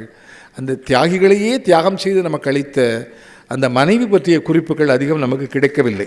கிடைக்க வேண்டும். எதிர்கால வரலாறு அவர்களை பற்றியெல்லாம் எழுதப்பட வேண்டும். திலகர் சிறைப்பட்டதை வெளி தேசத்தில் இருந்த ஓர் அறிஞர் அறிந்து கொண்டார். அவருக்கு ஆச்சரியமாக இருந்தது. எனது கீதைக்கு உரை எழுதிய திலகரை சிறைப்படுத்தி இருக்கிறார்களா என்று. உடனே அவர் விக்டோரியா மகாராணிக்கு ஒரு கடிதம் எழுதினார். திலகர் எந்த குற்றமும் செய்திருக்க வாய்ப்பில்லை, வாய்ப்பிருந்தாலும் அது மன்னிக்கத்தக்கது. ஏனென்றால் உலகம் முழுவதற்கும் வழிகாட்டக்கூடிய உன்னத சம்ஸ்கிருத நூலான பகவத்கீதைக்கு உரை எழுதிய பெருமை அவருடையது. அந்த சாதனைக்காக, அந்த பணிக்காக என்ன குற்றம் செய்திருந்தாலும் அவர் மன்னிக்கப்பட வேண்டியவர். அதெல்லாம் ஒருபுறம் இருக்கட்டும். மகாராணி அவர்களே, கீதைக்கு உரை எழுதிய பாலகங்காதர திலகரை சிறையில் அடைத்தீர்கள் என்கிற அபவாதம் உங்களுக்கு நேராமல் பார்த்து கொள்ளுங்கள், விரைவில் அவரை விடுதலை செய்யுங்கள் என்று அந்த கடிதத்தில் எழுதப்பட்டிருந்தது. கீழே அந்த கையெழுத்தை பார்த்தார் மகாராணி, அசந்து போனார். இப்படிப்பட்ட ஒருவரை பரிந்துரைக்கிறார் என்று அவருடைய விடுதலைக்கு அவர் ஆயத்தங்கள் செய்தார். அப்படி கடிதம் எழுதியவர் வேதங்களை ஆங்கிலத்தில் மொழிபெயர்த்து பதிப்பித்து வேத ஆராய்ச்சிகள் செய்து விவேகானந்தராலும் பெரிதும் மதிக்கப்பட்ட மேக்ஸ் முல்லர். இந்த செய்தியை பேசுமணி எழுதிய ஒரு புத்தகம் தெரிவிக்கிறது. நம்முடைய தேசத்தில் வாழ்ந்த உன்னதமான தெய்வீகமான மனிதர்களை பற்றி உலகம் முழுவதும் பல்வேறு இடங்களில் பலர் கொண்டாடினார்கள். நாம் கொண்டாட மறந்துவிட்டோம். நாம் இங்கே நாத்திகம் பேசிக் கொண்டிருக்கிறோம் இல்லையா? அந்த காலகட்டத்தில் வெளி தேசங்களில் இருந்த பலர் இந்தியாவையும் இந்தியாவில் இருக்கிற தெய்வீக புருஷர்களையும் இந்த தியாகிகளையும் பற்றி மிகுந்த மதிப்போடு கருதி பல கட்டுரைகளும் பல்வேறு வகையான குறிப்புகளும் எழுதினார்கள். அந்த வெளிதேசத்திலிருந்து தான் வந்தார் ஒரு பெண்மணி. அவருக்கு ஆன்மீகம் என்பது அறிவியல், ஆன்மீகம் என்பது மூட நம்பிக்கைகளின் தொகுப்பல்ல, அதை ஒரு விஞ்ஞானமாக கருதினார் அந்த பெண்மணி. அந்த பெண்மணிக்கு இயற்கையிலேயே பிறவியிலேயே ஆன்மீக நாட்டம் இருந்தது. புத்த மதம், சீக்கிய மதம், இன்னும் உள்ள பல மதங்கள், இந்து மதம், அனைத்து மதங்களையும் அவர் ஆய்வு செய்தார். எப்படி ராமகிருஷ்ண பரமஹம்சர் எல்லா தாந்திரிக சாதனைகளையும் செய்தாரோ அதுபோல் அந்த பெண்மணி எல்லா மதங்களை பற்றியும் படித்தார். தன்னுடைய சோதனை குழாயில் அத்தனை மதங்கள் சொன்ன கருத்துக்களையும் போட்டு தன்னுடைய ஞானம் என்ற அக்னியால் சூடேற்றி இவை அத்தனையிலும் சரியானதும் இந்த உலகம் முழுவதற்கும் வழிகாட்டக்கூடியதுமானது இந்து மதம்தான் என்று முடிவு செய்தார்.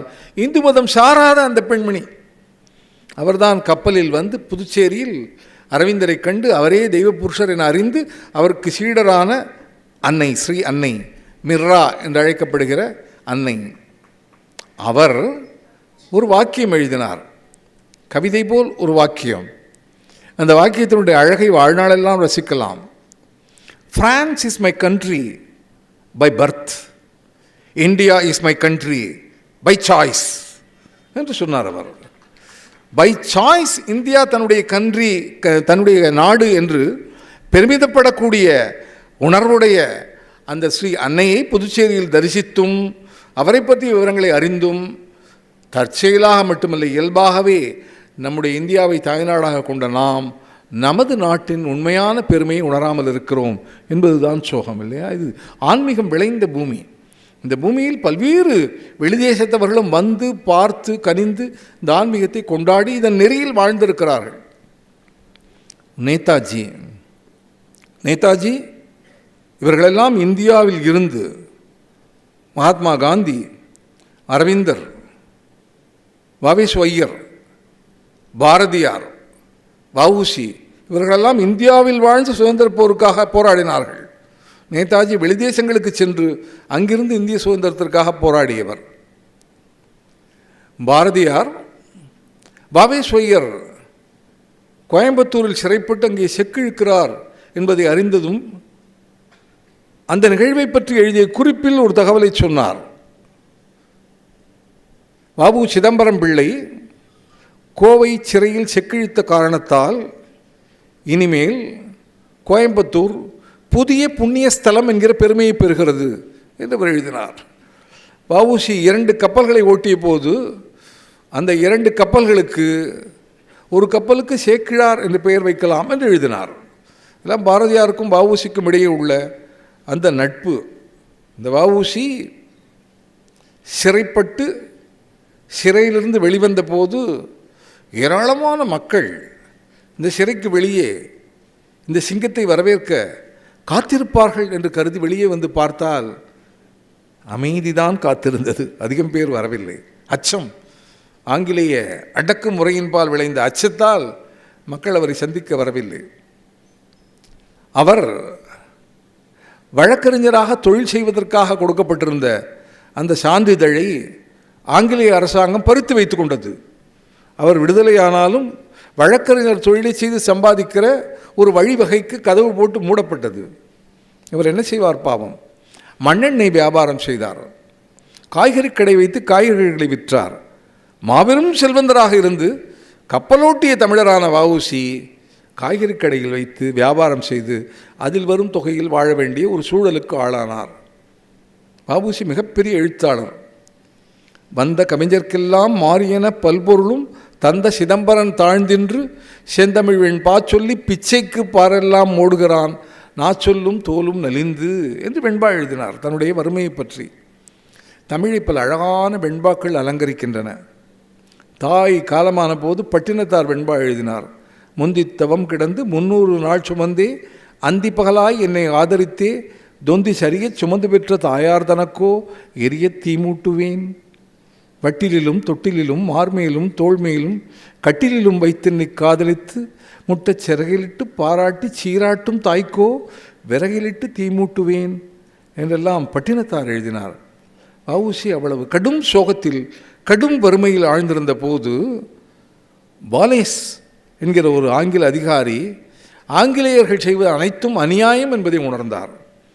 வஉசியின் அபாரமான ஆளுமையை பார்த்த அவர் வாதாடி மறுபடியும் அந்த வழக்கறிஞர் சான்றிதழை அவருக்கு பெற்றுத்தந்து இனிமேல் நீ வழக்கறிஞர் தொழில் செய்யலாம் என்று அதற்கு அனுமதியும் அளித்தார்.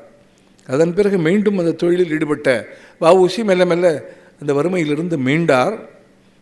அவருக்கு ஒரு ஆண் குழந்தை பிறந்தது. அந்த ஆங்கிலேய அதிகாரி வாலேஸ் அவர் செய்த உதவியை அவருடைய ஆழ் மனம் நினைத்திருந்தது. அதனால் அந்த பையனுக்கு வாலேஸ்வரன் என்று அவர் பெயரிட்டார்.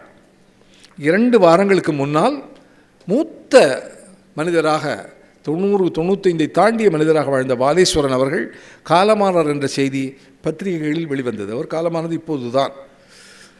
ஆங்கிலேயர்கள் கொடுமையானவர்கள் அல்ல, ஆங்கிலேய ஆட்சி கொடுமையானது. அரவிந்தர் சிறைப்பட்டிருந்த பொழுது அரவிந்தருடைய தவ நிலையை பார்த்த ஆங்கிலேய வார்டன் அந்த சிறை கதவுகளை திறந்துவிட்டு அவரை வணங்கி சொன்னான், இந்த கதவுகளுக்கு பூட்டு போட மாட்டோம், நீங்கள் எங்கும் தப்பித்து ஓடமாட்டீர்கள் என்று எனக்கு தெரியும். உங்களை போன்ற ஒரு பெரிய மகானை சிறையில் இட்ட பாவத்தை அரசு செய்கிறது, ஆனால் நான் செய்ய மாட்டேன், நீங்கள் எங்கு வேண்டுமானாலும் உலாவலாம் என்று அனுமதி கொடுத்தார். அரவிந்தர் அங்கிருந்த சிறை வளாகத்தில் உலாவிக் கொண்டிருந்தார். கிருஷ்ண தரிசனம் பெற்ற பிறகு அவருக்கு கிருஷ்ணனுடைய காட்சி பல இடங்களில் தென்பட்டது. ஒரு மரத்தடியில் நின்றார். நிமிர்ந்து அந்த இலைகளை பார்த்தார்.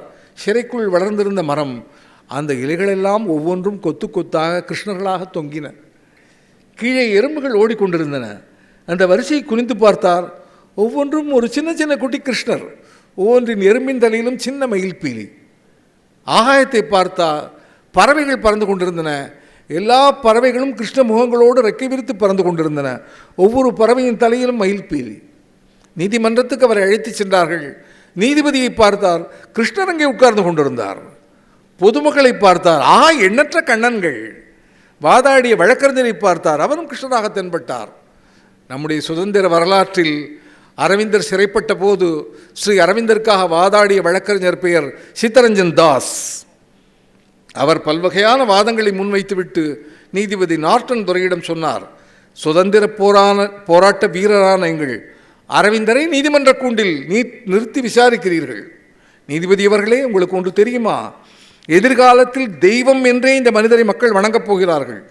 ஒரு காலத்தில் தெய்வம் என்றே கருதப்படப் போகிற ஒருவரை தெய்வத்தையா நீதிமன்ற கூண்டில் வைத்து விசாரிக்கிறீர்கள்? வெட்கமா இல்லை உங்களுக்கு என்று சித்தரஞ்சன் தாஸ் கேட்டபோது அந்த ஆவேசத்தையும் ஒரு முகத்தில் தென்பட்ட அந்த பொலிவையும் பார்த்த நீதிபதி நார்டன் துரை உடனே அரவிந்தரை விடுதலை செய்தார். அது மட்டுமல்ல செய்தி, அந்த சித்தரன் தாஸ் பின்னாளில் ஸ்ரீ அரவிந்தரின் அடியவராக மாறி புதுச்சேரியில் வந்து தங்கி வாழ்ந்து தன் வாழ்க்கையை நிறைவு செய்தார். அரவிந்தருடைய வாழ்க்கை என்பது, பாரதியாருடைய வாழ்க்கை என்பது, திலகருடைய வாழ்க்கை என்பது, வ.உ. சிதம்பரம் பிள்ளையின் வாழ்க்கை என்பது, வ.வே.சு. ஐயரின் வாழ்க்கை என்பது புராணம் அல்ல, இதிகாசம் அல்ல. நடந்திருக்குமா?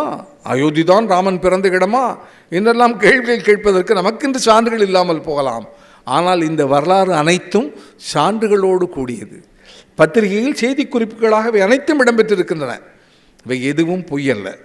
இதை உணர்ந்தோமானால் தான் நம்முடைய ஆன்மீகத்தினுடைய பெருமை நமக்கு தெரியும், நம்முடைய சுதந்திரத்தினுடைய பெருமையும் நமக்கு தெரியும். கொஞ்சமாவது நாம் சுதந்திரம் இன்று இல்லை என்று சொன்னால், யாராவது ஒருவர் சொல்வாரானால், இன்று சுதந்திரம் இல்லை என்று சொல்கிற உரிமை கூட நமக்கு இன்றுதான் கிடைத்திருக்கிறது. சுதந்திர இந்தியாவில் அதை கூட சொல்ல முடியாது.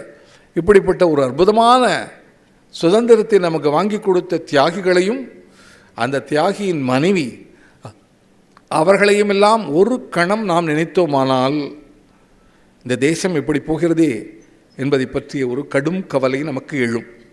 இந்த கடும் கவலையிலிருந்து மீள்வதற்கு என்ன வழி? இல்லையா? டாஸ்மாகை எதிர்க்கிறோம், மதுக்கடைகளை எதிர்க்கிறோம், கள்ளுண்ணாமை எழுதிய பேருந்துகள் வருகிற வீதிகளிலெல்லாம் டாஸ்மாக் கடைகள் இருப்பதை பார்க்கிறோம். இந்த முரணையெல்லாம் பார்த்து சகித்து கொண்டே போகிறோம். இதை எதிர்த்து நாம் என்ன செய்ய முடியும்? மதுவிலக்குக்கு ஆதரவாக ஒரு பத்திரிகையை நடத்தினார் மூதறிஞர் ராஜாஜி. விமோசனம் என்பது அந்த பத்திரிகையின் பெயர். அந்த பத்திரிகை ஓராண்டு வெளிவந்தது, 12 இதழ்கள். அந்த இதழ்களை ஆராய்ச்சி செய்தார் மா ராசமாணிக்கம் என்கிற தமிழ் அறிஞருடைய புதல்வர் மாரா அரசுவின் மனைவி திரிபுர சுந்தரி அவர்கள். அந்த பத்திரிகையில் உள்ளடக்கம் முழுவதுமே மதுவிலக்கு பிரச்சாரம். தலையங்கம், கதை, கட்டுரை, கவிதை, துணுக்கு அனைத்தும் மதுவிலக்கத்தை பற்றி தான் பேசும். அதில் கல்கி கொஞ்ச காலம் உதவி ஆசிரியராக இருந்தார். அப்போது ராஜாஜி மது எவ்வளவு கெடுதல், சுதந்திர இந்தியாவில் மது இருக்கக்கூடாது என்பதற்காக அவரே புனைந்த ஒரு கதையை எழுதியிருந்தார். ஒரு பிரம்மச்சாரி, அவன் வரப்பில் நடந்து வருகிறான். அழகானவன், வசீகரமானவன். எதிரே ஒரு வேசி வருகிறாள். அவள் பலமானவள். அவள் தலையில் கல்குடம், இடுப்பில் ஒரு குழந்தை, வலக்கரத்தில் ஒரு வாள். எதிரே நடந்து வருகிற அவளுக்கு அவனிடம் ஆசை வருகிறது. அவள் அவனிடம் சொல்கிறாள், நீ எனக்கு இணங்க வேண்டும், தயங்குகிறாய், உனக்கு ஒரு சாய்ஸ் தருகிறேன், 3இல் 1 எனக்கு இணங்கு, இல்லையானால் இந்த குழந்தையை கொன்றுவிடு, அல்லாவிட்டால் மதுவை குடி, இந்த 3 பாவங்களில் ஒன்றை நீ செய்யாமல் உன்னை விடமாட்டேன் என்கிறாள் அவள். அவன் யோசிக்கிறான். ராஜாஜி மிக அழகாக எழுதுகிறார், அவளுக்கு இணங்குவது பிரம்மச்சரியத்திற்கு இழுக்கு, அதை செய்யலாகாது. குழந்தையை கொன்றால் சிசு ஹத்தி, மகாபாவம் அல்லவோ, அதையும் செய்யலாகாது. கள் வெஜிடேரியன் தானே என்று நினைக்கிறான். கள்ளை குடிக்கிறான். அவள் சேர வேண்டும் என்ற வெறி வருகிறது. அதற்கு தடையாக இருப்பதால் அந்த குழந்தையை வாளால் கொல்கிறான் என்று கதை முடிகிறது. எல்லா பாவங்களுக்கும் அடிப்படை ஆதாரமான மதுக்கடைகளை எல்லா இடத்திலும் திறந்து வைத்துவிட்டு நம் இந்திய நாடு நன்றாக இருக்க வேண்டும் என்றால் எப்படி இருக்கும் இல்லையா? எல்லா திருட்டு, கொலை, கொள்ளை, விபச்சாரம் போன்ற அனைத்து குற்றங்களையும் தூண்டுவது இந்த மதுக்கடைகள். சரி, இப்பொழுது பேச்சை முடிக்கிற போது இதற்கு எதிராக நாம் என்ன செய்ய முடியும் இல்லையா? இங்கே இருப்பவர்களெல்லாம் உன்னதமான சிந்தனையாளர்கள். காத்தாடி ராமமூர்த்தி, டெல்லி கணேஷ் போன்றவர்களெல்லாம் உயர்ந்த கலைத்திறன் நிறைந்த நடிகர்கள். அவரவர்கள் போக்கில் அவரவர்கள் பணியை செய்து கொண்டிருக்கிறோம். இந்த குறுகிய வட்டம் இது மிகப்பெரிய வட்டமாக இருக்கிற அந்த சமுதாயத்தை எப்படி மாற்ற முடியும் என்ற கேள்வி எழுகிறது. அதற்கு ஒரு வழி இருக்கிறது. நாம் முதலில் மாறுவோம். நாம் லஞ்சம் வாங்காமல் இருப்போம்.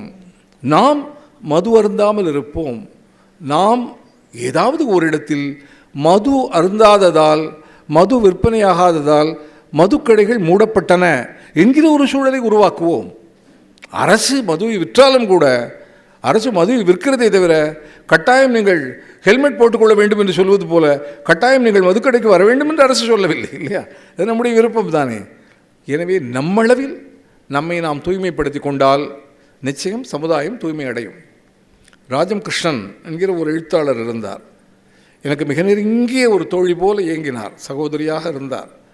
பின்னாளில் மிகுந்த பொருளாதார சிக்கலுக்கு ஆட்பட்டு சாவித்திரி வைத்து நடத்துகிற விஸ்ராந்தி இல்லத்தில் சிறிது காலம் இருந்து அதன் பிறகு மல்லிகேஸ்வரன் என்கிற மருத்துவர், பொது உடைமைவாதி, அவர் அழைத்ததன் பேரில் அவருடைய ஆதரவில் ராமச்சந்திரா மருத்துவமனையில் இருந்து அவர் காலமாகி தன் உடலை அந்த மருத்துவமனைக்கு வழங்கிவிட்டார். இதெல்லாம் அவருடைய சரித்திரம். அந்த ராஜம் கிருஷ்ணன் கேப்டன் லக்ஷ்மியை நேரில் பார்த்தவர். அவரிடம் ஒரு முறை நான் பேசிக்கொண்டிருந்த பொழுது நேதாஜி பற்றியும் கேப்டன் லக்ஷ்மி பற்றியும் நீங்கள் என்ன நினைக்கிறீர்கள் என்று கேட்டேன். பல தகவல்களை சொன்னார். நேதாஜி காலமானாரா இல்லையா என்பது மர்மமாகவே இருந்தது. இப்போது இனி அவர் உயிரோடு இருக்க வாய்ப்பில்லை. 100 கடந்து விட்டது காலம். சில துறவிகள், வட இந்தியாவில் வாழ்ந்த துறவிகள் எல்லாம் நேதாஜியாக இருக்கலாம் என்று மக்கள் நினைத்தார்கள். ஒரு துறவி காலமான போது அவருடைய உடை போன்றவற்றை பரிசோதித்த போது இராணுவ உடையும் இராணுவ பதக்கமும் அந்த துறவியிடம் இருந்ததாக சொன்னார்கள். அவர் நேதாஜியாக இருக்கலாம் என்று ஒரு செய்தி அடிபட்டது. நேதாஜியின் குடும்பத்தினர் நேதாஜி காலமானார் என்பதை ஒற்றுக்கொள்ளவில்லை. லால் பகதூர் சாஸ்திரி குள்ளமான உயர்ந்த மனிதர். ரயில் விபத்து அரியனூரில் நடந்தபோது அதற்கு காரணம் தான் என்று உடனே ராஜினாமா செய்தவர். அவர் ரஷ்யாவில் காலமானார். அவர் காலமான அந்த சடலம் இந்தியா கொண்டு வரப்பட்ட போது அது இயற்கையான மரணம் என்று அவருடைய மனைவியோ குடும்பத்தாரோ ஒத்துக்கொள்ளவில்லை. நம்முடைய கடந்த காலத்தில் நேதாஜியின் மரணம் பற்றியும் லால் பகதூர் மரணம் பற்றியும் பல்வேறு வகையான சர்ச்சைகள் இருக்கின்றன. அண்மையில் காலமான ஒரு அரசியல் தலைவியின் மரணம் பற்றியும் கூட சர்ச்சைகள் மக்களிடையே இருக்கின்றன. அதையெல்லாம் நாம் அறிவோம்.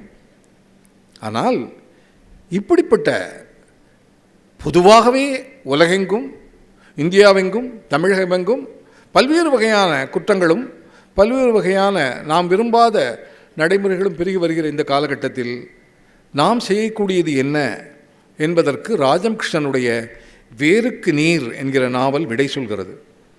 அந்த நாவலின் இறுதியில் ஒரு சம்பவம் வருகிறது. அந்த நாவலின் கதாநாயகி காந்தியவாதி, கதாநாயகன் ஒரு பொது உடைமைவாதி. அவர்கள் இருவரும் காதலித்து திருமணம் செய்து கொண்டு அவரவர் கொள்கை வழி வாழ்கிறார்கள். டெல்லியில் அந்த கதாநாயகி காத்திருக்கிறாள். கணவன் அலுவலகத்திலிருந்து திரும்பவில்லை. தாமதமாகிறது. பார்த்து கொண்டே இருக்கிறாள். அவள் கண்முன் ஒரு காவல்துறை சார்ந்த ஒருவர் நின்று கொண்டு போக்குவரத்தை ஒழுங்கு செய்து கொண்டிருக்கிறார். எங்கிருந்தோ ஒரு குண்டு அந்த காவல்துறை அதிகாரி மேல் பாய்கிறது. அவர் அடிபட்டு கீழே விழுகிறார். ஆம்புலன்ஸ் அவரை எடுத்து செல்கிறது. அதை பார்த்து கொண்டே இருக்கிற இவள் கண்ணீரில் கரைகிறாள். இவள் காந்தியவாதி, வன்முறைக்கு எதிரானவள். கணவன் வருகிறான். அவள் அழுவதை பார்க்கிறான். ஏன் அழுகிறாய்? நான் வர தாமதமாகிவிட்டது என்றா என்று அவன் கேட்கிறான். அவள் சொல்கிறாள், அல்ல அல்ல, என் கண்ணெதிரே யாரோ துப்பாக்கியால் யாரையோ சுட்டு அவர் கீழே விழ ஆம்புலன்ஸ் அவரை எடுத்துக்கொண்டு போயிற்று. அந்த காட்சியை பார்த்தேன், தாங்கவில்லை, அழுகிறேன். அவன் சொல்கிறான், முட்டாளாக இருக்கிறாயே, இப்படி உலகமெங்கும் நடக்கிற வன்முறைக்காக அழுது கொண்டிருந்தால் உன் உடல் நலம் என்னாவது? அதெல்லாம் நடந்தாலும் மனதை தேற்றிக்கொள் என்று சொன்னதும் அவள் சொல்கிற பதில்தான் நமக்கான பதில். அவள் சொல்கிறாள், அல்ல அல்ல, காந்தியத்தை நான் முழுமையாக நம்புகிறேன். நான் 100% காந்தியவாதியாக இருந்தால் இயற்கை இப்படி ஒரு காட்சி என் கண்ணெதிரே காட்டியிருக்காது. நான் முழு காந்தியவாதியாக இல்லை என்பதைத்தான் இந்த காட்சி உணர்த்துகிறது. நான் என்னை மேலும் அகிம்சாவாதியாகவும் மேலும் காந்திய கொண்டவளாகவும் மாற்றிக்கொள்ள வேண்டும் என்பதை இந்த காட்சி எனக்கு அறிவுறுத்துவதாக நான் எண்ணுகிறேன். அப்படி ஆகவில்லையே என்பதற்காகத்தான் அழுதேன் என்று அவள் சொல்கிறாள்.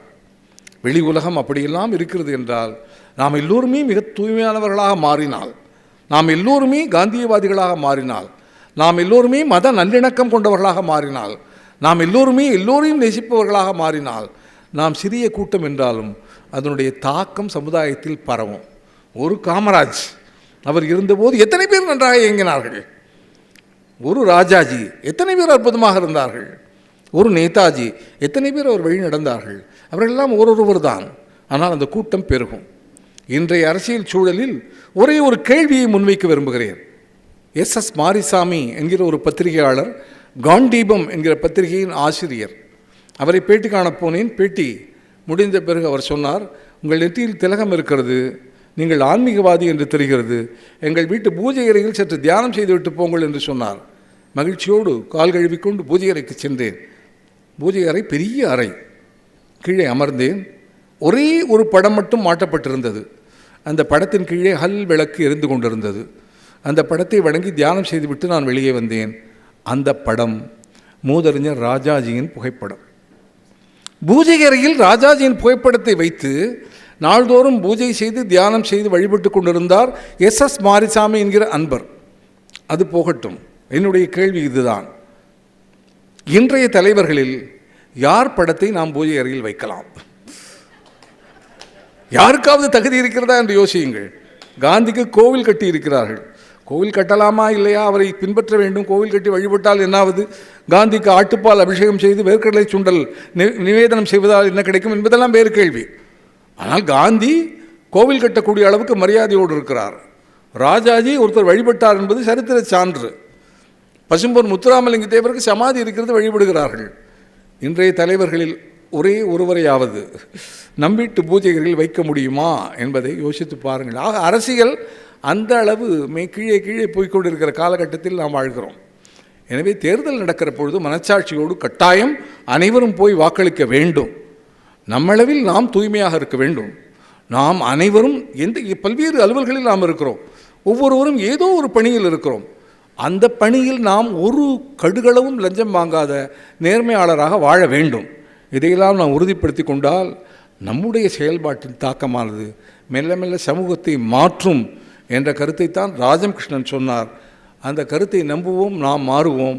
நாம் முழுமையான தூய்மையான ஒரு குடிமக்களாக மாறி நம் பணிகளை தொடர்வோம் என்று சொல்லி, நான் தொடக்கத்திலேயே சொன்னது மாதிரி இந்த கூட்டத்தினுடைய மிக முக்கியமான அம்சம் என்பது சொல்கிற அத்தனை செய்திகளையும் ஆனந்தமாக உள்வாங்கிக் கொண்டு அமர்ந்திருக்கிற இந்த திருக்கூட்டம். எனவே உங்கள் ஒவ்வொருவருக்கும் நான் தனித்தனியே நன்றி சொல்ல விரும்புகிறேன். இந்த கூட்டத்தை பெருமைப்படுத்திய ஜேபி அவர்கள், டெல்லி கணேஷ் அவர்கள், காத்தாடி ராமமூர்த்தி அவர்கள், நான் யாருடைய பேச்சை மிகவும் ரசிக்கிறேனோ அந்த ரேவதி சங்கரன் அவர்கள், அவரை அன்போடு டார்லிங் என்று அழைக்கிற அவருடைய கணவர் சங்கரன் அவர்கள் உள்ளிட்ட அத்தனை பேருக்கும், என் இனிய நண்பர் இளைஞர் ஸ்ரீராமுக்கும், திரு சேகரன் அவர்களுக்கும் திருமதி சேகரன் அவர்களுக்கும் நன்றி பாராட்டி விடைபெறுகிறேன். நன்றி, வணக்கம்.